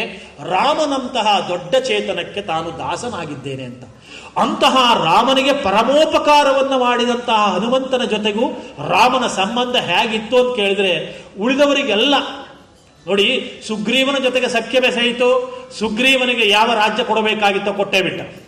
ವಿಭೀಷಣನ ಸಖ್ಯ ಉಂಟಾಯಿತು, ವಿಭೀಷಣನಿಗೆ ಯಾವ ಸ್ಥಾನ ಸಿಗಬೇಕಾಗಿತ್ತೋ ವಿಭೀಷಣನಿಗೆ ಕೊಟ್ಟೇ ಬಿಟ್ಟ. ಹನುಮಂತನಿಗೆ ಏನನ್ನ ಕೊಡೋದು? ರಾಮಾಯಣದಲ್ಲಿ ಅತಿ ಮಾರ್ಮಿಕವಾದ ಸನ್ನಿವೇಶ. ನೀನು ಒಂದೊಂದು ಉಪಕಾರ ಮಾಡಿದ್ದೀಯಾ ಅಂತ ಒಂದೊಂದು ಪ್ರಾಣ ಕೊಡಬಲ್ಲೆ. ಏಕೈಕಸ್ಯೋಪಕಾರಾಣ ಪ್ರಾಣಾನ್ ದಾಸ್ಯಾಮಿ ತೇ ಕಪೆ. ಒಂದೊಂದು ಉಪಕಾರಕ್ಕೆ ಒಂದೊಂದು ಪ್ರಾಣ ಕೊಟ್ಟರೆ ನನ್ನ ತಿದ್ದದ್ದು 5 ಪ್ರಾಣ. ನಿನ್ನ 5 ಕೆಲಸಕ್ಕಾಯ್ತು, ನೀನು 5ಕ್ಕಿಂತ ಹೆಚ್ಚು ಮಾಡಿದವ. ಹಾಗಾಗಿ ಇನ್ನೇನು ಹೆಚ್ಚಿಕೊಳ್ಳಿಕ್ಕೆ ಬರ್ತದೆ? ಆದ್ದರಿಂದ ಶೇಷಸ್ಯೇಹೋಪಕಾರಾಣ ಭವ ಅಮರುಣಿನೋ ವಯಂ ಅಂತ. ಅದಕ್ಕೂ ಹೆಚ್ಚು ಉಪಕಾರ ಮಾಡಿದ್ದಿದ್ರೆ ಹನುಮಂತ, ನಾನೇ ಸಾಲಗಾರನಾಗಿರ್ತೇನೋ, ಸಾಲ ತೀರಿಸೋದಿಲ್ಲ ಅಂತ ಹೇಳಿದಂತೆ. ಕಾರಣ ಯಾಕೆ? ಸಾಲ ತೀರಿಸಬೇಕು ಅಂತಾದರೆ ನಿನಗೆ ಯಾವುದೋ ಆಪತ್ತೇ ಬರಬೇಕಲ್ಲ, ಆದ್ದರಿಂದ ಆ ಆಪತ್ತು ಬರೋದೇ ಬೇಡ. ಆದ್ದರಿಂದ ನಾನೇ ಋಣಿಯಾಗಿರ್ತೇನೆ ಅಂತ ಏಷ ಸರ್ವಸ್ವಭೂತಸ್ತು ಪರಿಶ್ವಂಗೋ ಹನುಮತ ಅಂತ ಹನುಮಂತನನ್ನು ಆಲಿಂಗಿಸಿಬಿಟ್ಟನಂತೆ. ನಾವು ಅನೇಕ ಫೋಟೋಗಳಲ್ಲಿ ನೋಡ್ತೇವಲ್ಲ, ಹನುಮಂತನನ್ನು ಆಲಿಂಗಿಸಿಬಿಟ್ಟ. ಇದು ರಾಮ ಕೊಟ್ಟ ದೊಡ್ಡ ಉಡುಗೊರೆ ಅಂತ ಹನುಮಂತ ಅರ್ಥ ಮಾಡಿಕೊಂಡಂತೆ. ಹನುಮಂತನನ್ನು ಚಿರಂಜೀವಿ ಅಂತ ಕರೀತಾರಲ್ಲ, ಅಲ್ವೋ? ರಾಮಾಯಣ ಕಥೆ ಈ ಲೋಕದಲ್ಲಿ ಇರುವವರೆಗೆ ತಾನು ಇದೇ ದೇಹವನ್ನು ಇಟ್ಟುಕೊಂಡು ರಾಮ ಸಂಕೀರ್ತನೆಯನ್ನು ಮಾಡ್ತೇನೆ ಅಂತ. ಹನುಮಂತ ಅದೇ ದೇಹವನ್ನು ಇಟ್ಟುಕೊಂಡಿದ್ದಾನೆ ಅಂತಂದ್ರೆ ನಿಮ್ಮಂತೆ ಹನುಮಂತನಿಗೆ ದೇಹದ ಮೇಲೆ ಮೋಹ ಅಲ್ಲ, ಅವನಿಗೆ ರಾಮನ ಒಪ್ಪಿಗೆಯನ್ನು ಸ್ವೀಕರಿಸಿರುವ ಈ ದೇಹ ನಾಶವಾಗದೇ ಇರಲಿ ಅಂತ. ಇದಕ್ಕೆ ರಾಮನ ಆಲಿಂಗನ, ರಾಮ ಇದನ್ನ ಬಳಸಿದ್ದಾನೆ ಎರಡೂ ಅರ್ಥದಲ್ಲಿ. ರಾಮ ಕೆಲಸಕ್ಕಾಗೂ ಬಳಸಿದ್ದಾನೆ, ಜೊತೆಯಲ್ಲಿ ರಾಮ ಕನ್ನಡದ ಬಳಸುವಿಕೆಯನ್ನು ಮಾಡಿದ್ದಾನೆ. ಹಾಗಾಗಿ ರಾಮನ ಬಳಸುವಿಕೆಗೆ ಸಿಕ್ಕಂತಹ ಈ ದೇಹ ನಾಶ ಆಗುವುದು ಬೇಡ, ರಾಮ ಸಂಕೀರ್ತನೆಯ ಮೂಲಕವಾಗಿ ಕಳೆಯಲಿ ಅಂತ. ಹಾಗಾಗಿ ಸ್ವಾಮಿ ಸೇವಕರ ನಡುವೆಯೂ ಒಂದು ಅಪೂರ್ವವಾದಂತಹ ಸಂಬಂಧವನ್ನು ನಿರೂಪಿಸಿದ್ದು ರಾಮಾಯಣ ಕಾವ್ಯ, ವಾಲ್ಮೀಕಿ ಮಹರ್ಷಿಗಳ ಘನತೆ, ಶ್ರೀರಾಮಚಂದ್ರನ ವೈಶಿಷ್ಟ್ಯತೆ ಅಂತ ಅರ್ಥ. ಹೀಗೆ ಉತ್ತಮವಾದಂತಹ ದಾಂಪತ್ಯ, ಅಪೂರ್ವವಾದಂತಹ ಸೋದರ ಪ್ರೇಮ, ಅಪೂರ್ವವಾದಂತಹ ಸಖ್ಯ, ಇದು ಎಲ್ಲವನ್ನೂ ಇಟ್ಟುಕೊಂಡು ಒಂದು ವಿಶಿಷ್ಟವಾದಂತಹ ಕೌಟುಂಬಿಕ ಜೀವನವನ್ನು ಲೋಕಕ್ಕೆ ಕಾಣಿಸಿದ್ದು ರಾಮಾವತಾರದ ವೈಶಿಷ್ಟ್ಯ. ಹಾಗಾಗಿ ಕನ್ನಡದ ಆಧುನಿಕ ಕವಿಗಳಾದ ಎಚ್.ಎಸ್. ವೆಂಕಟೇಶ ಮೂರ್ತಿಯವರು ತಮ್ಮ ಪತ್ನಿಯನ್ನು ಕಳೆದುಕೊಂಡಂತಹ ಸಂದರ್ಭದಲ್ಲಿ ಒಂದು ಕವನ ಸಂಕಲನವನ್ನು ಹೊರಗೆ ತಂದಿದ್ದಾರೆ, ಉತ್ತರಾಯಣ ಮತ್ತು ಅಂತ. ಆ ಉತ್ತರಾಯಣ ಮತ್ತು ಎನ್ನುವಂತಹ ಕವನ ಸಂಕಲನದಲ್ಲಿ ರಾಮನ ವಿಷಯಕವಾಗಿ ಶ್ರೀ ಸಂಸಾರಿ ಅಂತ ಒಂದು ಕವಿತೆ ಬರೀತಾರೆ. ಆ ಕವಿತೆಯನ್ನು ಬರೆಯುವಾಗ ಒಂದು ಮಾತನ್ನು ಹೇಳ್ತಾರೆ, ರಾಮನೊಬ್ಬನೇ ಎಂದೂ ಎಲ್ಲೂ ಬಾರನು ಪೂಜೆಯ ಮನೆಗೆ ಅಂತ. ನೀವು ಪೂಜೆಗೆ ಕರೆದರೆ ರಾಮ ಒಬ್ಬನೇ ಬರೋದೇ ಇಲ್ಲ ಅಂತ. ಸೀತೆ, ಲಕ್ಷ್ಮಣ, ಭರತ, ಶತ್ರುಘ್ನ, ಕಪಿಸೈನ್ಯದವರು ಎಲ್ಲ ಇರ್ತಾರೆ ಅಲ್ವೋ, ಎಲ್ಲ ಬಂದೇ ಸೇರ್ತಾರೆ. ರಾಮ ಪೂಜೆ ಬರೀ ರಾಮ ಪೂಜೆಯಲ್ಲ, ಅದೊಂದು ಕುಟುಂಬ ಪೂಜೆ ಅಂತ ಹೇಳ್ತಾರೆ. ರಾಮನ ಪೂಜೆ ಅಂದರೆ ಅದೊಂದು ಕೌಟುಂಬಿಕವಾದಂತಹ ಜೀವನದ ಚಿತ್ರಣಕ್ಕೆ ಸಲ್ಲಿಸುವ ಗೌರವ ಅಂತ ಅರ್ಥ. ನೀವು ಫೋಟೋ ನೋಡಿರ್ಬೋದಲ್ವಾ, ಪಟ್ಟಾಭಿಷೇಕ ಆದ್ಮೇಲೆ ಎಲ್ಲ ರಾಮನ ಪರಿವಾರ ಜೊತೆಗಿದ್ದಂತಹ ಒಂದು ಫೋಟೋ ನೋಡಿ. ಅಲ್ಲೂ ನೋಡ್ರಿ, ಹನುಮಂತ ಕ್ಯಾಮರಾಗೆ ಪೋಸ್ ಕೊಡೋದಿಲ್ಲ ಅಂತ ಹೀಗೆ ಅಡ್ಡೆ ಕೈ ಮುಕ್ಕೊಂಡು ನಿಂತ್ಕೊಂಡಿದ್ದಾನೆ. ಕಲ್ತ್ಕೊಳ್ಬೇಕ್ರಿ ಅದನ್ನ. ಈ ಟಿವಿಯವ್ರು ಹೋಗಿ ರಾಜಕಾರಣಿಗಳ ಜೊತೆ ನಿಂತ್ಕೊಂಡ್ರೆ ಹಿಂದ್ ಕಡೆ ಹೀಗೆ ಮಾಡೋರು ಎಷ್ಟು ಜನ ಇರ್ತಾರೆ ಅಲ್ವಾ, ಹನುಮಂತಿನ ನೋಡಿ ಕಲಿಬೇಕು ಅಂತ. ಅಷ್ಟು ದೊಡ್ಡ ಕೆಲಸ ಮಾಡಿದ್ರು ಆ ಗ್ರೂಪ್ ಫೋಟೋದಲ್ಲಿ ಅಡ್ಡು ಮುಖ ಹಾಕಿ ನಿಂತ್ಕೊಂಡಿದ್ದಾರೆ ನೋಡಿ, ಪೋಜ್ ಕೊಡೋದೇ ಇಲ್ಲ. ಕಾರಣ ಯಾಕೆ? ಅವನಿಗೆ ಪ್ರದರ್ಶನಗೊಳ್ಬೇಕು ಅಂತ ಇಲ್ಲ ಅಂತ, ನಾನು ಕಾಣಬೇಕು ಅಂತ ಇಲ್ಲ ಅಂತ. ಅದ್ಭುತವಾದದ್ದು ಆ ಫೋಟೋ ಅಂತ ಅಲ್ವಾ. ಅಷ್ಟು ಅವರು ಎಚ್.ಎಸ್. ವೆಂಕಟೇಶ ಮೂರ್ತಿ ಅವರು ಹೇಳೋದು, ಸಂಸಾರದ ಈ ಸಾರ ವ್ಯವಸ್ಥೆ ಪೂಜೆಗೊಳ್ಳುವಿದಿ ನೆಲದಲ್ಲಿ ಅಂತ. ಈ ನೆಲದಲ್ಲಿ ಸಾಂಸಾರಿಕವಾದಂತಹ ಈ ವ್ಯವಸ್ಥೆಯ ಸಾರ ಇದೆಯಲ್ಲ, ಅದು ಪೂಜೆಗೊಳ್ತಾ ಇದೆ. ಅದು ಈ ದೇಶದ ವೈಶಿಷ್ಟ್ಯ ಅಂತ. ಅಂತಹ ಕುಟುಂಬದ ಪೂಜೆ ನಡೆಯುವ ನೆಲಕ್ಕೆ ಬೇಕಾದಂತಹ ವಿಶಿಷ್ಟವಾದ ಸಾಂಸಾರಿಕ ಜೀವನದ ಆದರ್ಶವನ್ನು ಕೊಟ್ಟಿದ್ದು ಶ್ರೀರಾಮಚಂದ್ರನ ಬದುಕಿನ ವೈಶಿಷ್ಟ್ಯ. ಅದನ್ನೇ ವಾಲ್ಮೀಕಿ ಮಹರ್ಷಿಗಳು ರಾಮಾಯಣ ಕಾವ್ಯದಲ್ಲಿ ಹಿಡಿದಿಟ್ಟಿದ್ದಾರೆ ಅಂತ ಅರ್ಥ. ಹಾಗಾಗಿ ಒಟ್ಟರ್ಥದಲ್ಲಿ ಯಾರಿಗೆ ಈ ಲೌಕಿಕ ಬಾಂಧವ್ಯದ ಪ್ರಜ್ಞೆಯನ್ನ ಸರಿಯಾಗಿ ನಿರ್ವಹಣೆ ಮಾಡಿಕೊಂಡು ಹೋಗುವಂತಹ ಸಾಮರ್ಥ್ಯ ಎನ್ನುವುದು ಸಿದ್ಧಿಸ್ತದೆಯೋ ಅವರಿಗೆ ಮಾತ್ರ ಅಲೌಕಿಕದ ಜೊತೆಯಲ್ಲೂ ಬಾಂಧವ್ಯವನ್ನು ಬೆಸೆಯುವಂತಹ ಸಹನೆ ಉಂಟಾಗ್ತದೆ, ಅಂತಹ ವಿವೇಕ ಉಂಟಾಗ್ತದೆ ಅಂತ ಅರ್ಥ. ಅದಕ್ಕಾಗಿ ಸಂಸಾರದ ನಡುವೆ ನಾವೆಲ್ಲ ಬದುಕ್ತಾ ಇದ್ದೇವೆ ಆತ್ಮೀಯರೇ.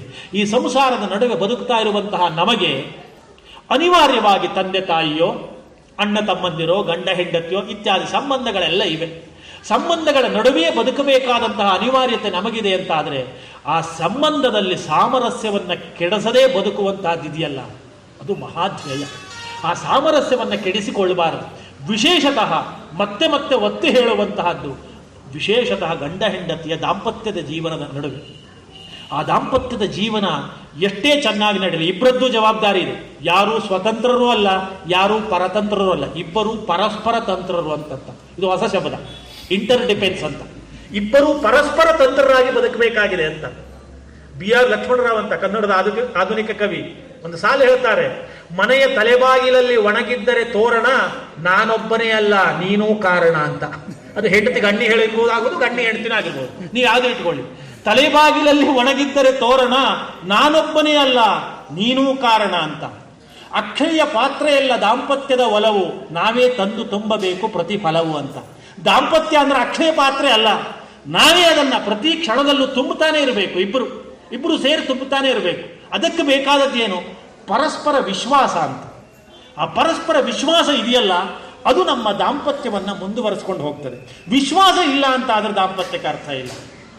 ಒಬ್ಬಳು ಗೃಹಿಣಿ ಅಳ್ತಾ ಇದ್ಲು, ಯಜಮಾನರಿಗೆ ಆರೋಗ್ಯ ಇಲ್ಲ, ಏನ್ರಿ ಮಾಡೋದು ಅಂತ ಹೇಳಿದ. ಯಾರು ಹೇಳಿದ್ರಂತ, ಏನು ತೊಂದರೆ, ಸೇವೆಗೆ ಅಂತ ನರ್ಸನ್ ಇಟ್ಕೊಂಡಿದ್ರಲ್ಲ, ನಿಮಗೇನಷ್ಟು ಕೆಲಸ ಬರೋದಿಲ್ಲ, ನಿದ್ರೆ ಮಾಡ್ಬೋದು ರಾತ್ರಿ ಎಲ್ಲ. ನರ್ಸನ್ ಇಟ್ಕೊಂಡಿದ್ದಕ್ಕೆ ನನಗೆ ಹೆದರಿಕೆ ಆಗ್ತಾ ಇದೆ ಅಂತ ಹೇಳ್ತಿದ್ಲಂತೆ. ಈ ತರ ವಿಶ್ವಾಸ ಇರಬಾರ್ದು. ಇದು ದಾಂಪತ್ಯ ಮುಂದುವರಿಯಲಿಕ್ಕೆ ಕಾರಣ ಅಲ್ಲ. ಪರಸ್ಪರ ವಿಶ್ವಾಸ ಇರಬೇಕು. ಮತ್ತೊಂದಿರಲಿ, ನಾನು ಸ್ವಲ್ಪ ತಮಾಷೆ ಮಾಡುವ ಪ್ರವರ್ತನೆ ಹೆಚ್ಚು. ಯಾವುದೋ ಹೆಣ್ಮಗಳು ಗೃಹಿಣಿ ಚಿಕಿತ್ಸೆ ಮಾಡ್ಕೊಳ್ಬೇಕು ಅಂತ ಗಂಡನ ಜೊತೆಯಲ್ಲಿ ಹೋಗಿದ್ಲು. ಒಳಗೆ ಹೋದ್ಲು, ವೈದ್ಯರ ಒಳಗೆ ಕರ್ಕೊಂಡು ಹೋದ್ಲು. ಇನ್ನೇನು ಚಿಕಿತ್ಸೆಯನ್ನು ಪರೀಕ್ಷೆ ಮಾಡಬೇಕು ಅಂತ ಹೇಳುವ ಸಂದರ್ಭದಲ್ಲಿ ಗೃಹಿಣಿ ಹೇಳಿಲ್ಲಂತೆ, ಸ್ವಲ್ಪ ನಮ್ಮ ಯಜಮಾನರನ್ನು ಕರಿತೀರೋ ಒಳಗೆ ಅಂತ. ಹೊರಗಡೆ ಯಜಮಾನರನ್ನು ಕರಿತೀರೋ ಅಂದ ತಕ್ಷಣ ವೈದ್ಯರಿಗೆ ಗಾಬರಿ ಆಯ್ತು. ಏನಮ್ಮ, ನಾನು ವೈದ್ಯ, ನನ್ನ ಮೇಲೆ ವಿಶ್ವಾಸ ಇಲ್ವೋ? ಹಾಗಲ್ಲ, ಹೊರಗೆ ನರ್ಸು ಇದ್ದಾಳಲ್ಲ, ನನಗೆ ನನ್ನ ಯಜಮಾನರ ಮೇಲೆ ವಿಶ್ವಾಸ ಇಲ್ಲ, ಅದಕ್ಕಾಗಿ ನಾನು ಹೇಳಿದ್ದು. ಇದು ಆಗಿರಬಾರದು. ಪರಸ್ಪರ ವಿಶ್ವಾಸ ಎನ್ನುವಂತಹದ್ದು ಇದೆಯಲ್ಲ, ಅದು ಬೇಕಾದಂತಹ ಸಾಮರಸ್ಯವನ್ನ ಉಂಟು ಮಾಡುವಂತಹದ್ದು ಅಂತ ಅರ್ಥ. ಯಾಕೆ ಮಾತೆಯರನ್ನೇ ಕೇಂದ್ರಿಸಿಕೊಂಡು ತಮಾಷೆ ಹೇಳೋದು ಅಂತ ಕೇಳಿದ್ರೆ, ನಾನು ಅದನ್ನು ವ್ಯವಸ್ಥೆಯನ್ನು ಹೊಂದಿಲ್ಲ ಅಂತ ಆದ್ರೂ ಲೋಕದಲ್ಲಿ ನಾನು ಆ ವ್ಯವಸ್ಥೆ ಹೊಂದವರು ನೋಡಿದ್ದೇನಲ್ಲ, ಆ ವ್ಯವಸ್ಥೆ ಸರಿಯಾಗಿರಬೇಕು ಅಂತ ಆದರೆ ನೀವು ಮನಸ್ಸು ಮಾಡಿದಾಗ ಮಾತ್ರ ಸಾಧ್ಯ ಅಂತ. ಆ ದಾಂಪತ್ಯದ ವ್ಯವಸ್ಥೆ ಸರಿಯಾಗಿರಬೇಕು ಅಂತ ಆದರೆ ಅದು ನಿಮ್ಮ ಜವಾಬ್ದಾರಿ ಎನ್ನುವಂತಹದ್ದು ಹಾಗಿರ್ತದೆ ಅಂತ ಅರ್ಥ. ಆ ಜವಾಬ್ದಾರಿಯನ್ನು ಸರಿಯಾಗಿ ನಿರ್ವಹಣೆ ಮಾಡಿಕೊಂಡು ಹೋಗಿ ಒಂದು ಉತ್ತಮವಾದಂತಹ ಸಂತತಿಯನ್ನು ಸಮಾಜಕ್ಕೆ ಕೊಟ್ಟೆವು ಅಂತಾದರೆ ತನ್ಮೂಲಕವಾಗಿ ಎಲ್ಲರ ಬದುಕು ಸಹಿತ ಸುಗಮವಾಗಿ ಹೋಗ್ತದೆ. ಅದಕ್ಕಾಗಿ ಮತ್ತೊಮ್ಮೆ ತಮ್ಮಲ್ಲಿ ವಿನಂತಿ ಮಾಡಿಕೊಳ್ಳೋದು, ಈ ಸಮಾಜದಲ್ಲಿ ನಿಮ್ಮೆಲ್ಲರ ಸಹಕಾರದಿಂದ ಆ ವಿಚ್ಛೇದನ ಎನ್ನುವಂತಹ ಬದುಕು ಬಯಸದೇ ಇರುವಂತಹ ಘಟನೆಗಳು ಆದಷ್ಟು ಪರಿಮಾಣದಲ್ಲಿ ಕಡಿಮೆಯಾಗುತ್ತಾ ಇರಲಿ. ಎಲ್ಲರೂ ಹೊಂದಿಕೊಂಡು ಬರುವಂತಹ ಒಂದು ಅಪೂರ್ವವಾದಂತಹ ಜೀವನ ವಿಧಾನ ಎಲ್ಲರಲ್ಲೂ ಬರಲಿ. ಅದಕ್ಕೆ ಬೇಕಾದದ್ದು ನಮಗೆ ಹೊಂದಾಣಿಕೆಯ ಸ್ವಭಾವ, ಪರಸ್ಪರ ಪ್ರೀತಿ ವಿಶ್ವಾಸ, ಪರಸ್ಪರ ತಂತ್ರದಿಂದ ಬದುಕುವಿಕೆ ಎನ್ನುವಂತಹ ಸಹಬಾಳ್ವೆಯ ಮೂಲ ಉದ್ದೇಶ. ಇದನ್ನೆಲ್ಲವನ್ನೂ ಇಟ್ಟುಕೊಂಡು ನಾವು ಬದುಕಿದೆವು ಅಂತಾದರೆ ನಿಜವಾಗಿ ರಾಮಾಯಣದಂತಹ ಕಾವ್ಯವನ್ನು ಲೋಕಕ್ಕೆ ಕರುಣಿಸಿದಂತಹ ವಾಲ್ಮೀಕಿಗಳಿಗೆ ಒಂದು ದೊಡ್ಡ ಗೌರವವನ್ನು ಸಲ್ಲಿಸಿದಂತೆ ಆಗ್ತದೆ. ವಾಲ್ಮೀಕಿಯಂತಹ ಮಹರ್ಷಿಗಳು ರಚಿಸಿದ ರಾಮಾಯಣ ಕಾವ್ಯಕ್ಕೆ ಎರಡು ಪ್ರಧಾನ ಉದ್ದೇಶ, ಒಂದು ಜೀವೋತ್ಕರ್ಷ, ಇನ್ನೊಂದು ಜೀವನ ಸಂಸ್ಕಾರ. ಜೀವನ ಸಂಸ್ಕಾರವನ್ನು ನಾವು ಎಷ್ಟು ಮಟ್ಟಿಗೆ ಹೊಂದಿಕೊಳ್ತಾ ಹೋಗ್ತೇವೆಯೋ ಜೀವದ ಉತ್ಕರ್ಷ ಎನ್ನುವುದು, ಜೀವ ಮೇಲಕ್ಕೆ ಹೋಗುವುದು ಎನ್ನುವಂತಹದ್ದು ಅಷ್ಟೇ ಆಗ್ತದೆ. ಜೀವವೊಂದು ಮೇಲಕ್ಕೆ ಬರಲಿ ಎನ್ನುವ ಕಾರಣಕ್ಕಾಗಿಯೇ ಮೇಲಿರುವ ಪರಮಚೇತನ ಕೆಳಗಿಳಿದು ಬರ್ತದೆ. ಅದನ್ನೇ ಅವತರಣ ಅಂತ ಕರೆದದ್ದು. ದೇವರು ಕೆಳಗಿಳಿದು ಬರುವುದು ಯಾಕೆ? ಕೆಳಗಿರುವಂತಹ ಈ ಜೀವವನ್ನು ಮೇಲಕ್ಕೆ ಎತ್ತೋಣ ಎನ್ನುವ ಕಾರಣಕ್ಕಾಗಿ. ಅಂತಹ ಮೇಲಕ್ಕೆತ್ತುವಂತಹ ಪ್ರಭುವಾದ ಶ್ರೀರಾಮನ ಕಾರ್ಯ ಜೀವೋತ್ಕರ್ಷ ಎನ್ನುವಂತಹದ್ದು. ಆ ಹಿನ್ನೆಲೆಯಲ್ಲಿ ರಾಮಾಯಣ ಕಾವ್ಯದ ನಿರಂತರವಾದಂತಹ ಅಧ್ಯಯನ ಅನುಸಂಧಾನ ಎನ್ನುವಂತಹದ್ದು ನಮ್ಮ ಬದುಕಿನಲ್ಲಿ ಯಾವತ್ತೂ ಆಗ್ತಾ ಇರಬೇಕು. ಅಂತಹ ಸತ್ಕಾವ್ಯಗಳು ಎನ್ನುವಂತಹದ್ದು ಇದೆಯಲ್ಲ, ಅದು ಬದುಕಿಗೆ ಬೇಕಾದಷ್ಟು ಪ್ರೇರಣೆಯನ್ನು ಕೊಡ್ತವೆ ಅಂತ ಅರ್ಥ. ಆ ಕಾವ್ಯದ ಪ್ರೇರಣೆಯನ್ನು ಇಟ್ಟುಕೊಂಡು ನಮ್ಮ ಬದುಕನ್ನು ಹಸನು ಮಾಡಿಕೊಳ್ಳುವಂತಹ ವ್ಯವಸ್ಥೆಗೆ ನಾವೆಲ್ಲ ಬಂದೆವು ಅಂತಾದರೆ ನಮ್ಮ ಬದುಕು ಕ್ಷೇಮ, ಜೊತೆಯಲ್ಲಿ ಋಷಿ ಪರಂಪರೆ ಹಾಕಿಕೊಟ್ಟಂತಹ ಜೀವನ ವಿಧಾನಕ್ಕೂ ಒಂದು ಗೌರವವನ್ನು ಸಲ್ಲಿಸಿದಂತಾಗ್ತದೆ ಎನ್ನುವಂತಹ ಭಾವವನ್ನು ತಮ್ಮಲ್ಲಿ ವ್ಯಕ್ತಪಡಿಸ್ತಾ ಇದ್ದೇನೆ. ನೀವು ಪ್ರಾರಂಭವನ್ನು 7ರಿಂದ ಅಂತ ಹೇಳಿದ್ರು, ಮುಕ್ತಾಯದ ಗಂಟೆಯನ್ನು 9ಕ್ಕೆ ಅಂತ ಹಾಕಿದ್ರಿ. ನಾನು ಹಾಗಾಗಿ ಮೊದಲೇ ತೀರ್ಮಾನ ಮಾಡಿಕೊಂಡದ್ದು, ನನಗೆ ತಡವಾಗಿ ಪ್ರಾರಂಭ ಮಾಡಲಿಕ್ಕೆ ನನಗೇನೂ ಬೇಸರ ಇಲ್ಲ. ಅದನ್ನು ಮುಕ್ತಾಯ ಮಾಡುವುದು ಮಾತ್ರ, ಮುಕ್ತಾಯದ ಟೈಮನ್ನು ಹಾಕಿದ ಮೇಲೆ ನಾನು ಅಷ್ಟಕ್ಕೆ ಮುಕ್ತಾಯ ಮಾಡುವಂಥವನೇ. ಹಾಗಾಗಿ 9ಕ್ಕೆ ಸಮೀಪಿಸ್ತಾ ಇದೆ. ಹೇಳ್ತಾ ಇದ್ರೆ ಎಷ್ಟು ಹೇಳಬೇಕು ಅಂತ ಕಾಣ್ತದೆ. ನನ್ನದೇ ಇತ್ತೀಚಿನ ಒಂದು ಮಾತಿದೆ, ಇನ್ನೂ ಹೇಳಬೇಕು ಎನ್ನುವ ಕಾರಣದ ಇದ್ದಾಗಲೇ ಮಾತನ್ನು ಮುಗಿಸಿಬಿಡಬೇಕು, ಇನ್ನಷ್ಟು ವರ್ಷ ಅವರು ಬದುಕಿರಬೇಕಾಗುತ್ತು ಅಂತ ಹೇಳಿದಾಗಲೇ ಈ ಜಾಗ ಇಲ್ಲಿಂದ ಖಾಲಿ ಮಾಡಿಬಿಡಬೇಕು. ಎರಡೂ ಬಹಳ ಕ್ಷೇಮ ಅಂತ ಈ ಸಮಾಜವನ್ನು ನೋಡಿದ್ರೆ ನನಗೆ ಹಾಗೆ ಕಾಣ್ತದೆ. ಇದು ಎರಡನ್ನೂ ಇಟ್ಕೊಂಡ್ರೆ ಬಹಳ ಕ್ಷೇಮ ಇಬ್ಬರಿಗೂ ಅಂತ. ಹಾಗಾಗಿ ತಮ್ಮ ಎದುರುಗಡೆ ಇಷ್ಟು ಹೊತ್ತಿನವರೆಗೆ ನನ್ನದಾದಂತಹ ವಿಷಯವನ್ನು ಇಡಲಿಕ್ಕೆ ನನಗೆ ಸಹಕರಿಸಿದ್ದೀರಿ ಶಾಂತಚಿತ್ತರಾಗಿ. ಈ ಎಲ್ಲ ವಿಷಯಗಳು ತಮ್ಮಲ್ಲಿ ಗಟ್ಟಿಯಾಗಿ ಉಳಿದು ನಿಮ್ಮನ್ನು ಅನುಸರಿಸಿ ಬದುಕುತ್ತಿರುವಂತಹ ನಿಮ್ಮ ಮಕ್ಕಳಿಗೆ ಉಪದೇಶವಾಗಿ ಹರಿಯಿತು ಅಂತಾದರೆ ಇಷ್ಟು ಹೊತ್ತು ನಾನು ಮಾತನಾಡಿದ್ದಕ್ಕೆ ಸಾರ್ಥಕ. ಇಷ್ಟೆಲ್ಲ ಅಭಿಮಾನವನ್ನು ಈ ಕ್ಷಣದವರೆಗೂ ಇಡುತ್ತಿರುವಂತಹ ತಮಗೆ ಮತ್ತೊಮ್ಮೆ ಧನ್ಯತೆಯ ಭಾವವನ್ನು ವ್ಯಕ್ತಪಡಿಸುತ್ತಾ, ಮಾರಿಕಾಂಬೆಯ ಮಡಿಲಂತಿರುವಂತಹ ಈ ವೇದಿಕೆಯ ಮೇಲೆ ಬಂದು ಕುಳಿತುಕೊಳ್ಳಲಿಕ್ಕೆ ಅವಕಾಶ ಕಲ್ಪಿಸಿದಂತಹ ವಿಶ್ವಸ್ತ ಮಂಡಳಿಯ ಎಲ್ಲ ಸದಸ್ಯರಿಗೂ ಧನ್ಯತೆಯನ್ನು ವ್ಯಕ್ತಪಡಿಸುತ್ತಾ, ಮತ್ತೆ ಬಂದಿತ್ತು ಶ್ರಾವಣ ಅಂತ ಪ್ರಾರಂಭ ಮಾಡಿದ್ದೆ. ಶ್ರಾವಣ ಮಾಸ ಮತ್ತೆ ಬಂದರೂ ಈ ವರ್ಷದ ಶ್ರಾವಣಕ್ಕಿಂತ, ಈ ವರ್ಷದ ಹಿಂದಿನ ವರ್ಷದ ಶ್ರಾವಣಕ್ಕಿಂತ ಈ ವರ್ಷ ಶ್ರಾವಣಕ್ಕೆ ಹೊಸತೇನು ಅಂತ ಕೇಳಿದರೆ, ಹೊಸದಾಗಿ ನೀವು ಬಂದಿದ್ದೀರಿ. ಹೊಸದಾಗಿ ಬಂದಂತಹ ನಿಮ್ಮ ಎದುರುಗಡೆ ದೊಡ್ಡದಾದಂತಹ ಧ್ಯೇಯೋದ್ದೇಶಗಳಿವೆ. ಆ ಧ್ಯೇಯೋದ್ದೇಶಗಳು ಎನ್ನುವಂತಹದ್ದೇನಿದೆ ಅದನ್ನು ನೆರವೇರಿಸಿಕೊಂಡು ಹೋಗುವಲ್ಲೂ ಅಂತಹದ್ದೇ ಸಾಮರಸ್ಯ ಬೇಕು, ಅನೇಕರ ಸಹಕಾರ ಬೇಕಾಗಿದೆ, ತಾಯಿ ಮಾರಿಕಾಂಬೆಯ ಅನುಗ್ರಹ ಎನ್ನುವಂತಹದ್ದು ಬೇಕಾಗಿದೆ. ತಾಯಿ ಮಾರಿಕಾಂಬೆ ನಿಮ್ಮಿಂದ ಈ ಜಾಗಕ್ಕೆ ಯಾವೆಲ್ಲ ಕೆಲಸಗಳಾಗಬೇಕಾಗಿದೆಯೋ ಆ ಎಲ್ಲ ಕೆಲಸವನ್ನು ಮಾಡಿಕೊಳ್ಳುವಂತಹ ಅವಕಾಶವನ್ನು ನಿಮಗೆ ಕಲ್ಪಿಸುವಂತಾಗಲಿ. ಜನರ ಅಭಿಪ್ರಾಯ ರಾಮಾಯಣ ಕಾಲದಲ್ಲಿ ರಾಮನಿಗೆ ಹೇಳ್ದಂಗೆ ಹೇಳುವವರು ಹೇಳ್ತಾನೆ ಇರ್ತಾರೆ. ಒಳ್ಳೆಯ ಕೆಲಸವನ್ನು ಮಾಡುವಾಗ ಅವೆಲ್ಲ ತೊಂದರೆಗಳು ಬರ್ತಾನೆ ಇರ್ತವೆ. ಒಳ್ಳೆಯ ಕಾರ್ಯಗಳು ಈ ಜಾಗದಲ್ಲಿ ಯಾವತ್ತೂ ಆಗುವಂತಾಗಲಿ. ಜೊತೆಯಲ್ಲಿ ನಿಮ್ಮ ಅಧ್ಯಕ್ಷರು ಆಯ್ಕೆಯಾಗಿ ಕೆಲವೇ ದಿವಸದಲ್ಲಿ ಉಪಾಧ್ಯಕ್ಷರು ನಮ್ಮ ಮನೆಗೆ ಬಂದಾಗ ಒಂದು ಮಾತನ್ನು ಹೇಳಿದ್ರು. ಬಿಟ್ರೆ ಮಾರಿಕಾಂಬಾ ದೇವಸ್ಥಾನದಲ್ಲಿ ಎಂತಹ ವಾತಾವರಣವನ್ನು ಕಲ್ಪಿಸಬೇಕಾಗಿದೆ ಅಂದರೆ, ಒಮ್ಮೆ ಬಂದಂತಹ ವ್ಯಕ್ತಿಗೆ ಮತ್ತೆ ಮತ್ತೆ ತಾನು ಸಿರಿಸಿಗೆ ಮಾರಿಗುಡಿಗಾಗೇ ಬರಬೇಕು ಅಂತ ಅನಿಸ್ಬೇಕು. ಅಂತಹ ಒಂದು ವಾತಾವರಣವನ್ನು ಇಲ್ಲಿ ನಿರ್ಮಾಣ ಮಾಡಬೇಕು ಅಂತ ನನಗೆ ಅಪೇಕ್ಷೆ ಇದೆ ಅಂತ. ಆ ಎಲ್ಲ ತಮ್ಮ ಅಪೇಕ್ಷೆಗೆ ಜಗದಂಬೆಯ